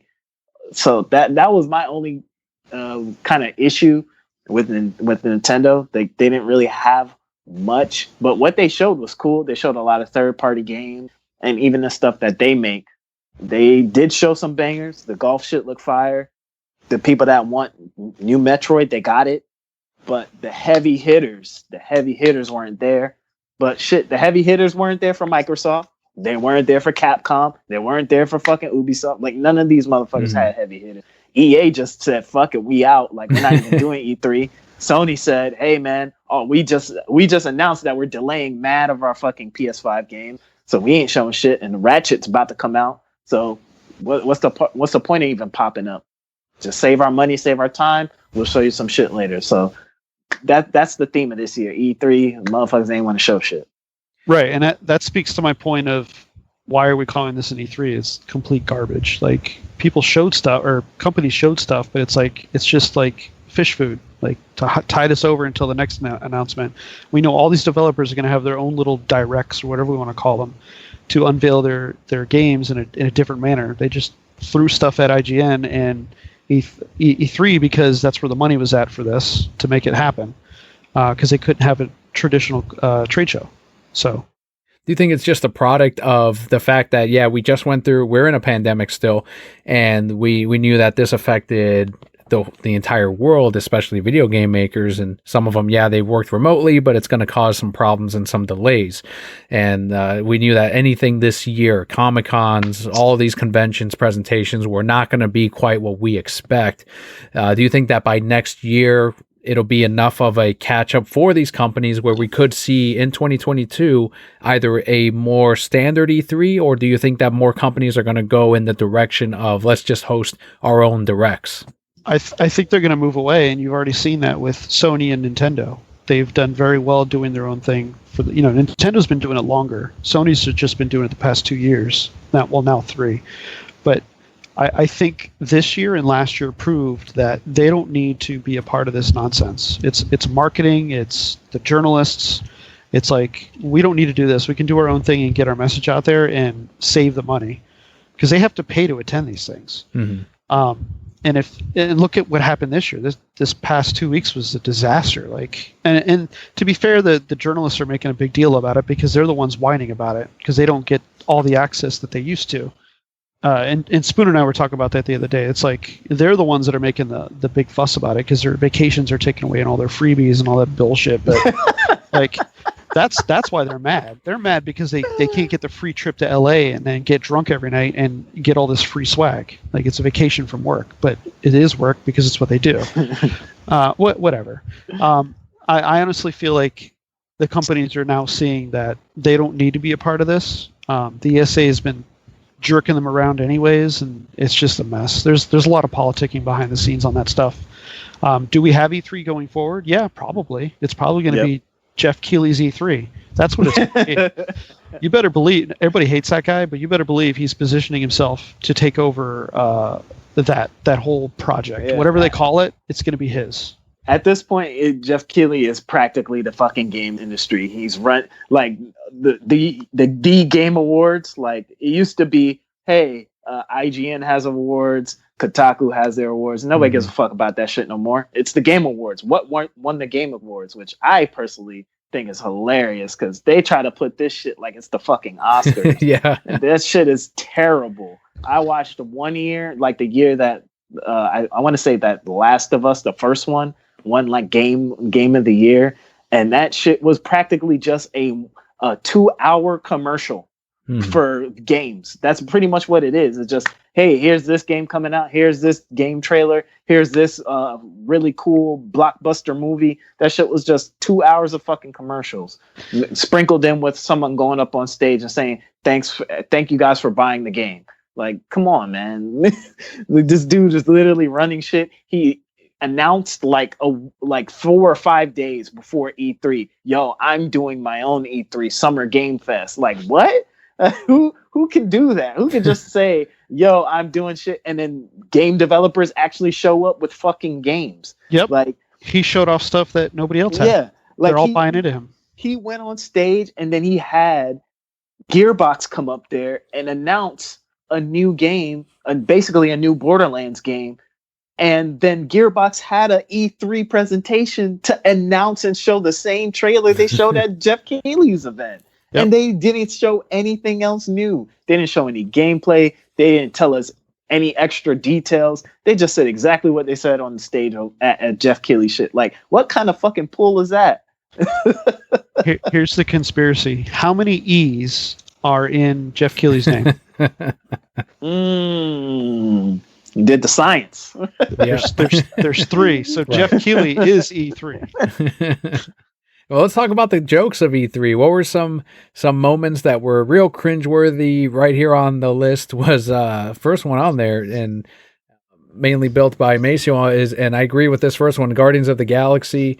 It looks like I saw that trailer, a little bit of it, and then I clicked off because it does look like it's the Avengers game with Guardians of the Galaxy. It's the same makers, it's the same engine. That shit looks fucking terrible. Garbage. The only thing that I will give it credit is that they're saying that this one isn't going to be a games as a service like Avengers. So there might actually be a cohesive campaign without all the tedious bullshit that they put in the game to make it last longer. And what they usually do with games as service games, they put loot that you have to get, or costumes, or weapons and shit that you have to upgrade your character so you can do 5% more fucking damage when you shoot a headshot or some bullshit like that. They got rid of all of that, and now it's just a straight up like action game, which is fine. And that's the thing I don't get especially with Square Enix with these Marvel games. Sony does Spider-Man, they give it to Insomniac, the Spider-Man games, bang, like they're fucking fire. And then they pimp out their IP to Square Enix, and this is what they come up with. Meanwhile, they have Team Ninja working on like some fucking hack and slash Final Fantasy game. They put out a demo and the shit is fucking insane. It looks great. The gameplay is dope. And then you come to Guardians of the Galaxy, and this is what they're doing with their IP. You got shit like fucking on DC side, we get Batman, Arkham Knight, Arkham City, Arkham Origins. Like those games are fucking fire. What the fuck is Marvel doing? Why are they giving their IP out to people to fuck it up? Money. Like Star Wars. They paid the money. Respawn put out Jedi Fallen Order. That shit bangs. Yeah, Fallen Order is really good. Yeah, or even before EA fucked it up with the pay to win shit with Battlefront 2, that game was fucking dope. It's a good game.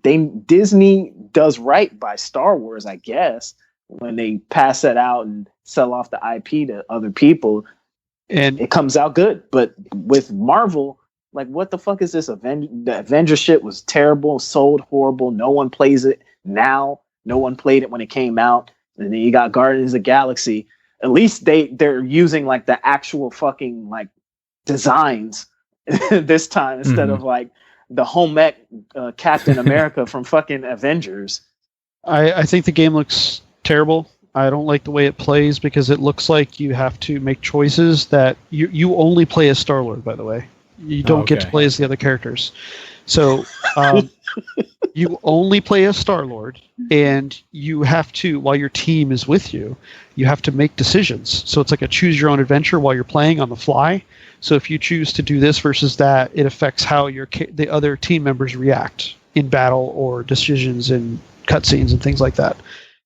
No thanks. Looks like shit. It's going to be shit. I don't know what they're thinking with this. I guess it's their pivot away from a games as service type thing. It'll be nothing like the Avengers, because the Avengers is you can play all the different characters and it's also games to service, whereas this game, since they said it's not games to service, you just play as Star-Lord. And then if you watch the trailer there and gameplay, you have all these bubbles showing up, and it's like, do you want Groot to do this? Or do you want him to do that? You know, that kind of thing. It's like, I don't want to do that. I don't want to go shoot shit. Or I want to go do this. Just make the fucking story. We know these decisions don't really matter in the grand scheme of things. It's not going to be fucking Mass Effect. Right. Like, it's not going to be Mass Effect. It's not going to be like the Walking Dead Telltale games. Like, just make one story. Only play as Star-Lord, really? Come on, man. What are they doing? I got to play as Catwoman in a Batman game. Like, I didn't ask for that, and that shit was fire. But what are they doing over there? Like Square Enix. I don't even blame Marvel. I blame Square Enix, honestly, because it's up to them to actually make the fucking game good. And this is what they come up with. It's about money, because that trailer has been showed everywhere. Like, it pops up all over the place. So they put a big marketing campaign behind this, just like they did with Avengers. So.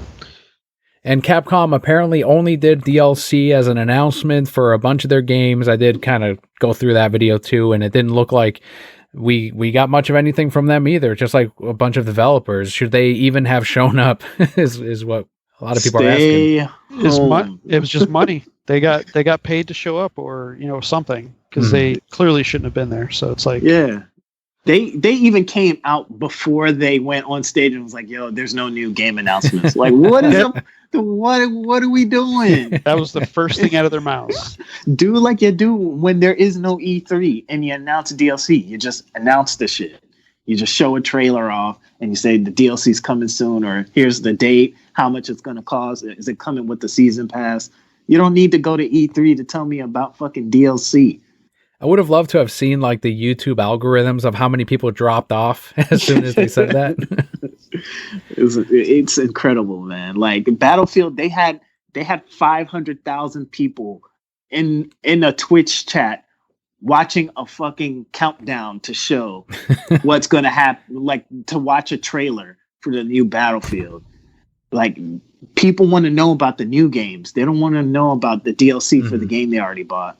Or for you to go on stage and tell us how many copies of Resident Evil sold. I don't care. I already have the game. I don't care if y'all sold 20 million or 5 million or 1 million. I bought the game. I saw that stuff that you added on here with Devolver Digital and that fucking 40-minute thing that they did. It was just like a big Scott found it funny. He thought it was hilarious and he enjoyed it, but I was sitting there and it was one of those like, I get that they're trying to intentionally be terrible, but it's one of those things where you see right through it. Like it's like when a company is trying to be hip type of thing, and that's all this was. Yeah, that's what I got from it. That shit was fucking awful. Maybe the first two, if it would have been a 2-minute sketch, I would have been like, oh yeah, okay, that was funny. But then they fucking took that shit and buried it 80 feet deep into the fucking ground. Like that shit could have been a fucking tomb in Timbuktu. Like they destroyed that joke. It was funny for a minute, 2 minutes max, but they did the Key and Peele thing where they just dragged the joke into the fucking mud and then choke it down, like just fucking stuff that shit all the way deep into the earth. Fucking terrible. They showed like 5 trailers and no Hotline Miami 3. Like, what the fuck are y'all doing up there, man? Waste of fucking time. That was like high production value. Yeah, on that shit. They spent a lot of time and money on that shit. They do that every year, though. They've done some, like 2 years ago, or I don't know if they did one last year, but I know the year before they did. It was very violent. It was a very violent one because it's when they announced Fall Guys, coming soon. Obviously, that was a while back. So they are known for that, making those like high quality production videos as part of their direct presentation. So that's just their gig. I guess they have fun doing that. It's their what is it called? Team building. That's their team building exercise, and they show it off to everybody. All right. Aside from that link I dropped on Discord, it looked like and I think one of you said it, and if not someone else on the Discord, of we didn't need any of the E3 hosts or any of the people that were sitting down on the sofas and talking about trying to make jokes about the Resident Evil vampire chick and pretty much bringing the internet onto the stage. Like, that's a meme, right? Isn't that what you guys like? And trying to make that a part of their fucking presentation. I'm glad we still got a little bit of that. And I know we didn't get the whole stage production thing with everyone involved and the audiences clapping or not clapping, which makes it really awkward, but we still got a little bit. And I was happy about that. I told you about that 2 weeks ago, Macio, where I was like, let's get a little bit of cringe, and we did. I found that one video that I linked, and I hope that since then people have like made better ones, because E3 is not E3 without some terrible commentary or presentations. Fun fact: all of those were pre-recorded. With That's the exception fucking of crazy. With the exception of like the live streams with like IGN, those were live. Like when they had the commentators from IGN there.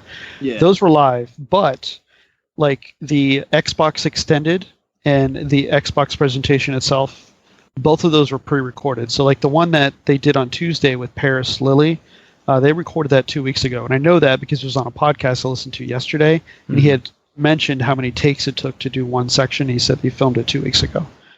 That even though that looked live on Tuesday, that was not live. That was pre-recorded. Oh, okay. That's interesting. The Phil Spencer thing on Sunday, like with Bethesda, that was all pre-recorded. Yeah. And the reason they could do that is because there's no audience. So right. They just pre-recorded them. So the bit that you were saying, it was live, like that one guy throwing his mask on the ground. Was that live or was that pre-recorded? Which one? I think I don't know who the that host was is, E3. I think that was E3 live, so I'm going to assume it was live. Okay, yeah, the E3 live stuff, yeah, that and Jeff Keighley and the IGN stuff was all live, but all the independent, all the developer videos and things like that was all pre-recorded. There were a lot of questions over what games did not show up at E3 this year. You brought up Pokemon already, and I think for a lot of the Nintendo ones, it's a matter of, well, they can just announce it in 2 months when they have their own Nintendo Direct. But a lot of people were expecting Pokemon Brilliant Diamond and Shining Pearl. We didn't get any further things on that, and we know that Nintendo likes to do their own Pokemon Directs, like even separate from Nintendo, but it seemed like you too, Bobby, were hoping that there'd be some Pokemon at this presentation this year. Yeah, because I totally forgot about that one, but that's one of their tent poles for the fall, besides Metroid Dread, is going to be Brilliant Diamond and Shining Pearl, because all those, what gen is that? Gen 4? So 3, right? 3? Ruby and Sapphire was 3. Oh, yeah, so 4. Yeah, Gen 4. So all those. There's a lot of Gen 4s out there that love that series, and just collectors, and then people that want to play Pokemon again. So We didn't get to see game. We haven't really seen that much game footage of that besides the trailer they showed at the last Pokemon Direct. So people are clamoring for that. You know, the Twitterverse is clamoring for it, and the fans want it, and they didn't show anything. That just goes back to my fluff conference video that they showed off. But again, Nintendo will do Nintendo. Yeah. And they'll make their money at the end of the day, and they'll do their own conference or Direct here in another month, and it won't matter. Honestly, I literally did not know that Brilliant Diamond and Shining Pearl were coming out this year because they didn't say shit at E3. I didn't know until I realized that people were like, yo, like they didn't show Pokemon, like it's about to come out. And I was like, oh shit, it is? I completely forgot about that. Yeah, So they did an announcement weird. like 3 weeks before E3, and they had specified the release dates for that, as well as Arceus. Legends Arceus comes out in January or February of next year. So they stamp dates for all three of them. No shows. No. Metroid Prime 4 was another one that people were like, what the fuck? But if you were going to announce Dread and you show anything Metroid Prime 4, I think it would have overshadowed it completely. Oh, 100%. Yeah. Well, I don't think they have anything to show. It's still And that's the other thing, yeah. development. And that goes with the next one that you got on there, Perfect Dark. Perfect Dark, they literally just announced that at the Game Awards last fall. So that game's way off. Like, if they show us anything, it's not going to be anything anybody wants. It's just going to be another CG trailer. So it's like, just wait. Just give it time. And with Perfect Dark, I want to say they just rehired a new creative director for that game because the person that was on stepped down. And I want to say I think they used to work for Insomniac or Sony in some regard, and they went back. Gotcha. That's correct. I remember reading that. And it's the same team that worked on Deus, right? Deus Human, I think. Deus Ex. Deus Ex, yeah. Yeah. I believe so. So they went back, got their old job back. I guess they didn't want what I think the person said that they didn't want to be that high up, I guess, was their reasoning behind just stepping down there. Like, I don't want to be running a fucking a game studio like that. So they stepped down.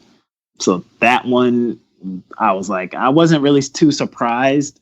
I was more or less surprised why they announced it at the Game Awards, but I guess they announced it because they knew people would find out that it was being made. So they just said, hey, we'll just tell people that we're making it, even though it's not going to come out till like 2024. Got to give Jeff Keighley all those big scoops, you know? Yeah. And the one that comes up every year is Beyond Good and Evil 2. I don't think we're getting that game. I think the last time we heard about it was in 2018 or 2017. Vaporware. Yeah. That shit's never coming out. Fucking Ubisoft. I think that's donezo. I don't think they're ever going to put that out. And Bayonetta 3, that's one I was like, shit, man, I played the last two. They were amazing. I beat them. I will give it an effort to actually play Bayonetta 3 when they release that one. But do we have any date on that? Nothing. And hilarious because Platinum Games has been coming out with games in between now and then. Yep. Like they just came out with a new Nier game. Like, how are they coming out with games, but we hear nothing about Bayonetta? Is that more or less Nintendo's doing? I would think they would be more hands off on Bayonetta because they never really fucking developed the game. It was always Platinum Games. What can they be really telling them? It's it's a lewd game. It's fucking Bayonetta. So they're not telling them to dial shit back. People want Bayonetta to be Bayonetta. So it's kind of odd that we haven't heard much about Bayonetta. Maybe they're having like difficulties scaling it back for the Switch. But then I don't think that could be it because, Bayonetta 2 came out on like fucking Wii U. Right. So I don't know what they got going on with that, but they definitely that should have been something that's going to pop up. But I wouldn't be surprised if that comes out in the first half of 2022. That'd be good. And Fable, is anyone still waiting for Fable? Do you have anything on it? They just announced that one too, so that's going to be a long time as well. So yeah, they just announced that the people that are working on Forza Horizon 5, they're the ones developing Fable, the new Fable. So Playground Games. Yep, Playground Games. So this shit ain't coming out anytime soon. Probably 2023 at best. And no Switch Pro, which a lot of people were saying they're going to announce it this year. This is the year it's coming. We got the leaks on the what do you call screens? them? Yeah, the screens, and here's the patent, all that stuff. So they're going to do it this time at E3, and nothing completely. And I forget who I was talking to that said if they're going to go through the current Switch stock, they're not going to announce this thing until, maybe it was you, Macio, until as close as possible to the holiday season. And you were right. They didn't announce it at all at E3. I don't think they really ever announce consoles at E3. Like they announced the console before E3, and then when E3 shows up, that's when they start showing what the console can do and the games coming out for it. Yeah. So I wasn't expecting it. If they didn't announce it before E3, I didn't think it was going to come. And the fucking Switch at $300 is still selling fucking gangbusters. So why put out a Switch that, according to the rumors, will be the exact same price as the current Switch? So it's going to eat into those sales. I don't think they're going to do it. I think they're going to hold off as long as they can, sell through as much stock as they possibly can. It's still a chip shortage. So they're not making, if they are making the Switch Pro and it's going to come out, they probably want to stock up on as many Switch Pros as they possibly can so that people can buy it. Because right now, like, there was a Switch shortage during the pandemic, and they got through it by just continuously selling them. And then the PS5 came through and people started buying that, and the Xbox. So the Switch demand kind of diminished a little bit. But if that Switch Pro hits, the demand is going to go through the fucking roof. They're going to want to have the availability of having them out, because I don't think they're going to sell the Switch Pro and then also have the plain Switch. It'll be the Switch Pro and the Switch Lite, and then the plain Switch is just going to get axed. Right. So they're going to want to have as much stock as possible so that so people can fucking buy it, so they can actually make money. Do you think we'll see it this year?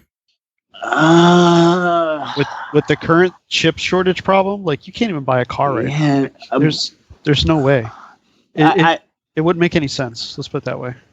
Yeah, but the problem with the chip shortage is that it's still gonna be a chip shortage in 2022. So it doesn't get resolved anytime soon, I don't think. I want to say they might actually shadow drop it. Like, they might just pull out a bomb and say, oh, this holiday season we got Switch Pro.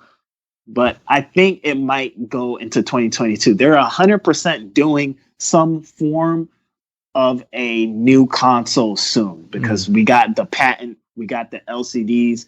If they're making the LCDs and it's not, and the rumor isn't that, oh, they're making the LCDs for like prototypes. No, the rumor is like they're manufacturing a shit ton of LCDs. You don't make a shit ton for a prototype. You make like a run, just a small run of them. If they're making them shits like how the new iPhone is just manufacturing new ones every year, like they're continuously, like the iPhone screen leaks every fucking year. We know what the iPhone's gonna look like way before Apple even tells us, and we know what the fucking Switch Pro looks like. Besides the controllers, we know what the screen, like the size of the screen. It's 1080p. Like, we know everything we need to know is an OLED screen. How do we know all of this shit? Way before. That almost never happens with Nintendo. I mean, we get like rumors or patents, but the fucking whole screen leaking, yeah, like it's coming soon for sure. The shift for this won't be so substantial like it usually is, because was it Doug Bowser came out yesterday or very recently, might have been today or yesterday, and he had mentioned in a quote that the Switch console is our console for the next generation. So what people are leaning into is like, okay, well, they're not giving us a new console, they're just giving us a new version of the Switch. And the rumors are 4K with a slightly larger screen and resolution, obviously, but 4K to TV, which gives you higher FPS. So it's not a massive increase, but still substantial when it comes to Nintendo, because usually that's not things that they work on. They leave that, that's more of the Sony and Microsoft type of thing. It'll be interesting, their approach, to see what we actually get and how they do it. Like, Mace says it could be Shadow Drop. I wouldn't be surprised if they do a small direct to announce it, and then they say it's available in 2 weeks. Like that, they've done that with so many different things. Like, what was the big one? The Mario All Stars. They made that announcement, and it's like, oh yeah, by the way, out in 2 weeks. Peace. Mic drop. So like, they could very easily do something like that, and by doing that, by not tying it to a date, they can, like Mace said, they can shore up some stock and sandbag some things so that they can have reliable inventory to actually have a decent launch. Is it this year? I don't know. I don't think so, but who knows? Yeah, it's as you guys said, we'll get the bigger announcements probably later this year. The stuff that people were kind of expecting more of out of E3, and Nintendo will do their own, and I'm sure the other companies will do something similar if they have anything to show for the rest of the year. Do you guys have any closing thoughts on this year's E3, or maybe what you kind of want to see at next year's? I want an actual fucking E3 where like it's like for Microsoft, Sony. If they want to do the whole just nothing but trailers and then here's some more deep dives later, like I'm cool with that, but none of this. We're announcing DLC, not, hey, I'm going to go on a show 2 days before E3, tell you what we're announcing. And then when we announce it, give you zero new information. Stop showing shit that's not ready or near enough being ready. Like what happened to back in the day where we would find out because something got trademarked or something got licensed or something got fucking patented. And we're like, oh man, they're doing it. They're working on it. And then they just never tell us shit unless it actually is about to come out. Like they can keep doing that. We don't have to know things are going to happen 4 years in advance, or shit has to be vaporware, or shit has to turn into fucking cyberpunk where we see it at every E3 for 4 years in a row just for the game to come out and be dog shit. So like we got through the pandemic kinda, and it looked a little bit hairy and shit still popping off in like the UK and India and shit. So we got a ways to go. Games ain't coming out any faster. Just relax. Like if E3 has to die, let it die. But at least we get those big name publishers, the big name console makers just coming out and saying, hey, on this day, we're about to announce mad shit. It doesn't have to be E3. We don't need E3. And the smaller shit, just stick to a tweet, stick to a commercial. We're good. And how about you, Bobby? I don't know. We'll see. I want things to come back like we're used to seeing. I just personally, I don't think it's going to be exactly that way. I think everything's going to be broken up, like I had mentioned earlier, which is fine, I guess. But the good thing with that is it can focus in and dial in and show you some stuff. They're not pressured into this time slot to show a couple things and move on. I think Sony's going to drop some serious bombs this year. We just need to wait for it. We'll see what they have in that. You know, a lot of their shit got delayed, but for those of you that haven't touched Ratchet and Clank, the new one that just came out, rips apart, that is amazing. That is a work of art right there. So do yourself a favor and check that game out. They did a really good job with that one. I guess this past year and what's going on now, it's rough, and that's kind of put a ripple in what we enjoy, and not just with gaming, but like comics and all our fun stuff has been disrupted. And what happens? We all get pissed, right? Yeah. Some get pissed more than others, clearly. We just have to chill, let it come to us. It'll all happen, because at the end of the day, if we rush all these companies, and I'm not saying we can rush them, but the demand can pressure them, obviously.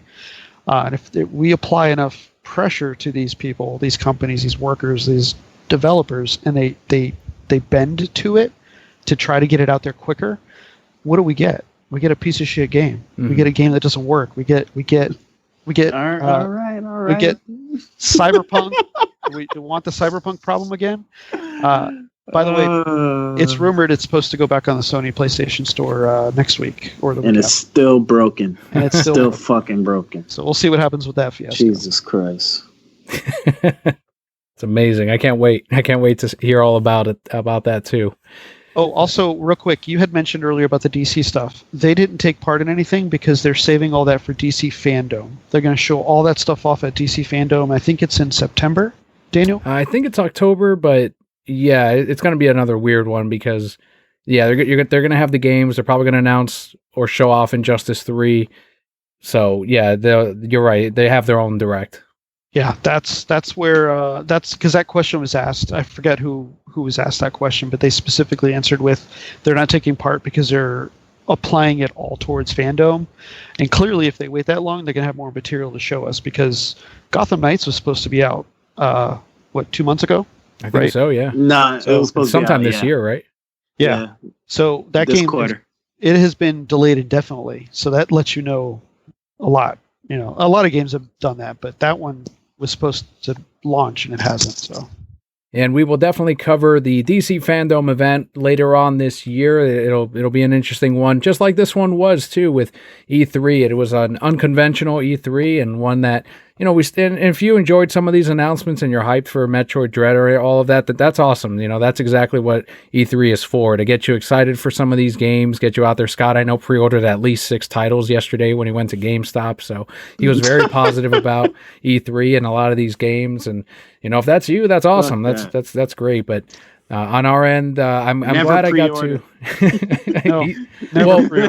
Well, for him though, he does those hyper indie anime borderline hentai games sometimes, and those are the ones that I know you got to pre-order. And I'm not saying that those are the ones if you you're getting pre-ordered. collectors editions and all that shit, sure. Yeah. But if you're just getting the regular ass shit that I'm going to go pre-order Battlefield because I saw the trailer. It looked nope. cool. Like, don't do that. Don't do it, man. Don't fucking do it. Keep your money in pocket.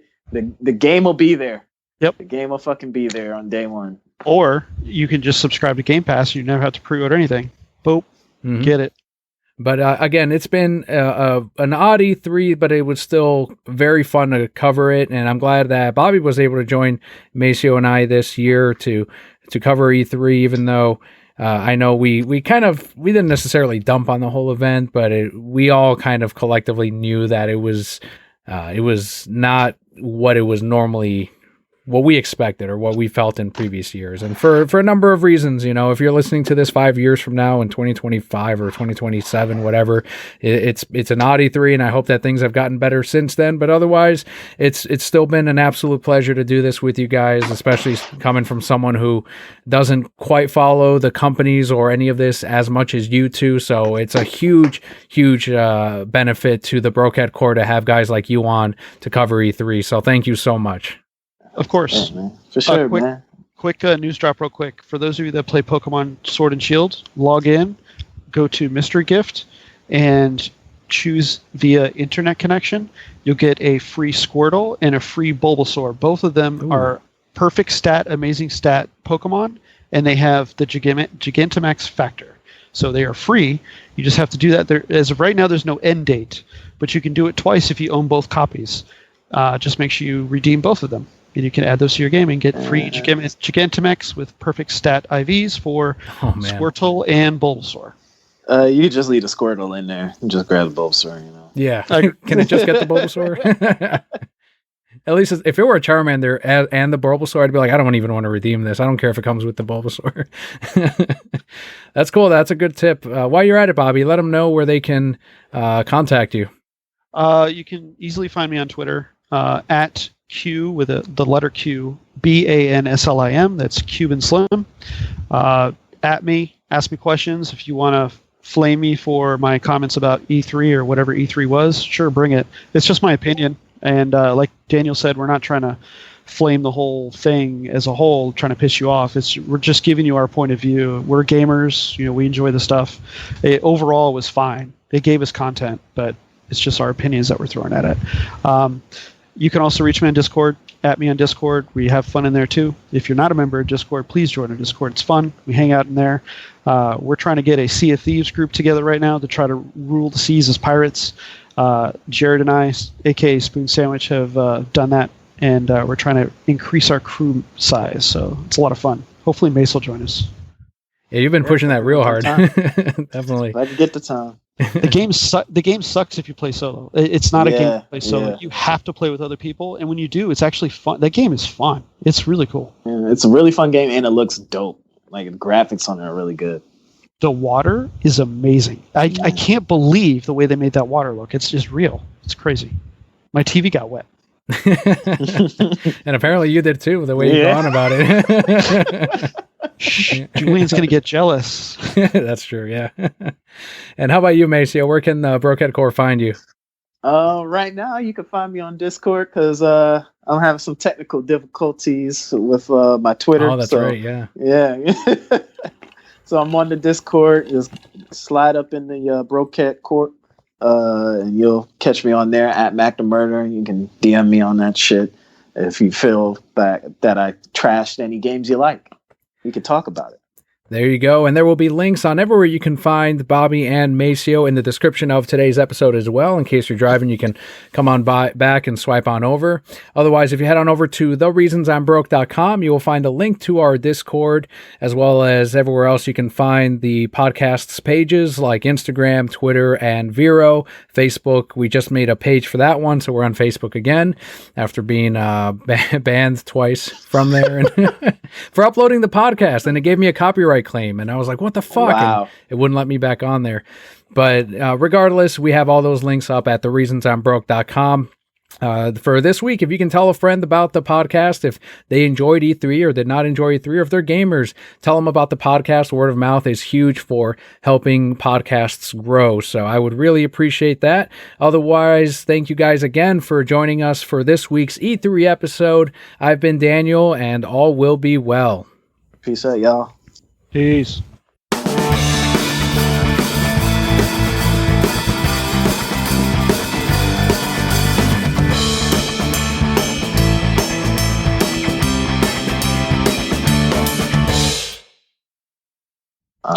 What's the what was the dude's name that they made fun of for the Halo campaign? The villain. Oh, or not the meme? Craig.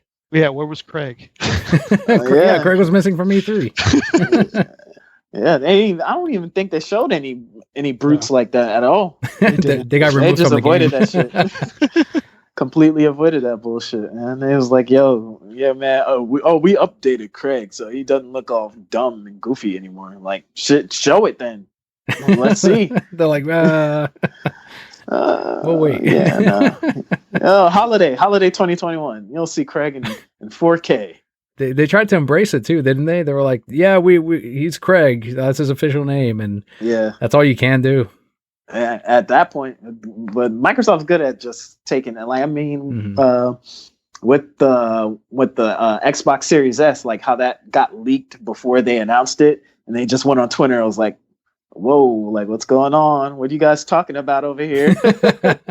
So they're good at like just going ahead and going with the flow. Like if people making fun of shit, hey, it doesn't make sense to try to act like it's not happening. You just embrace that shit.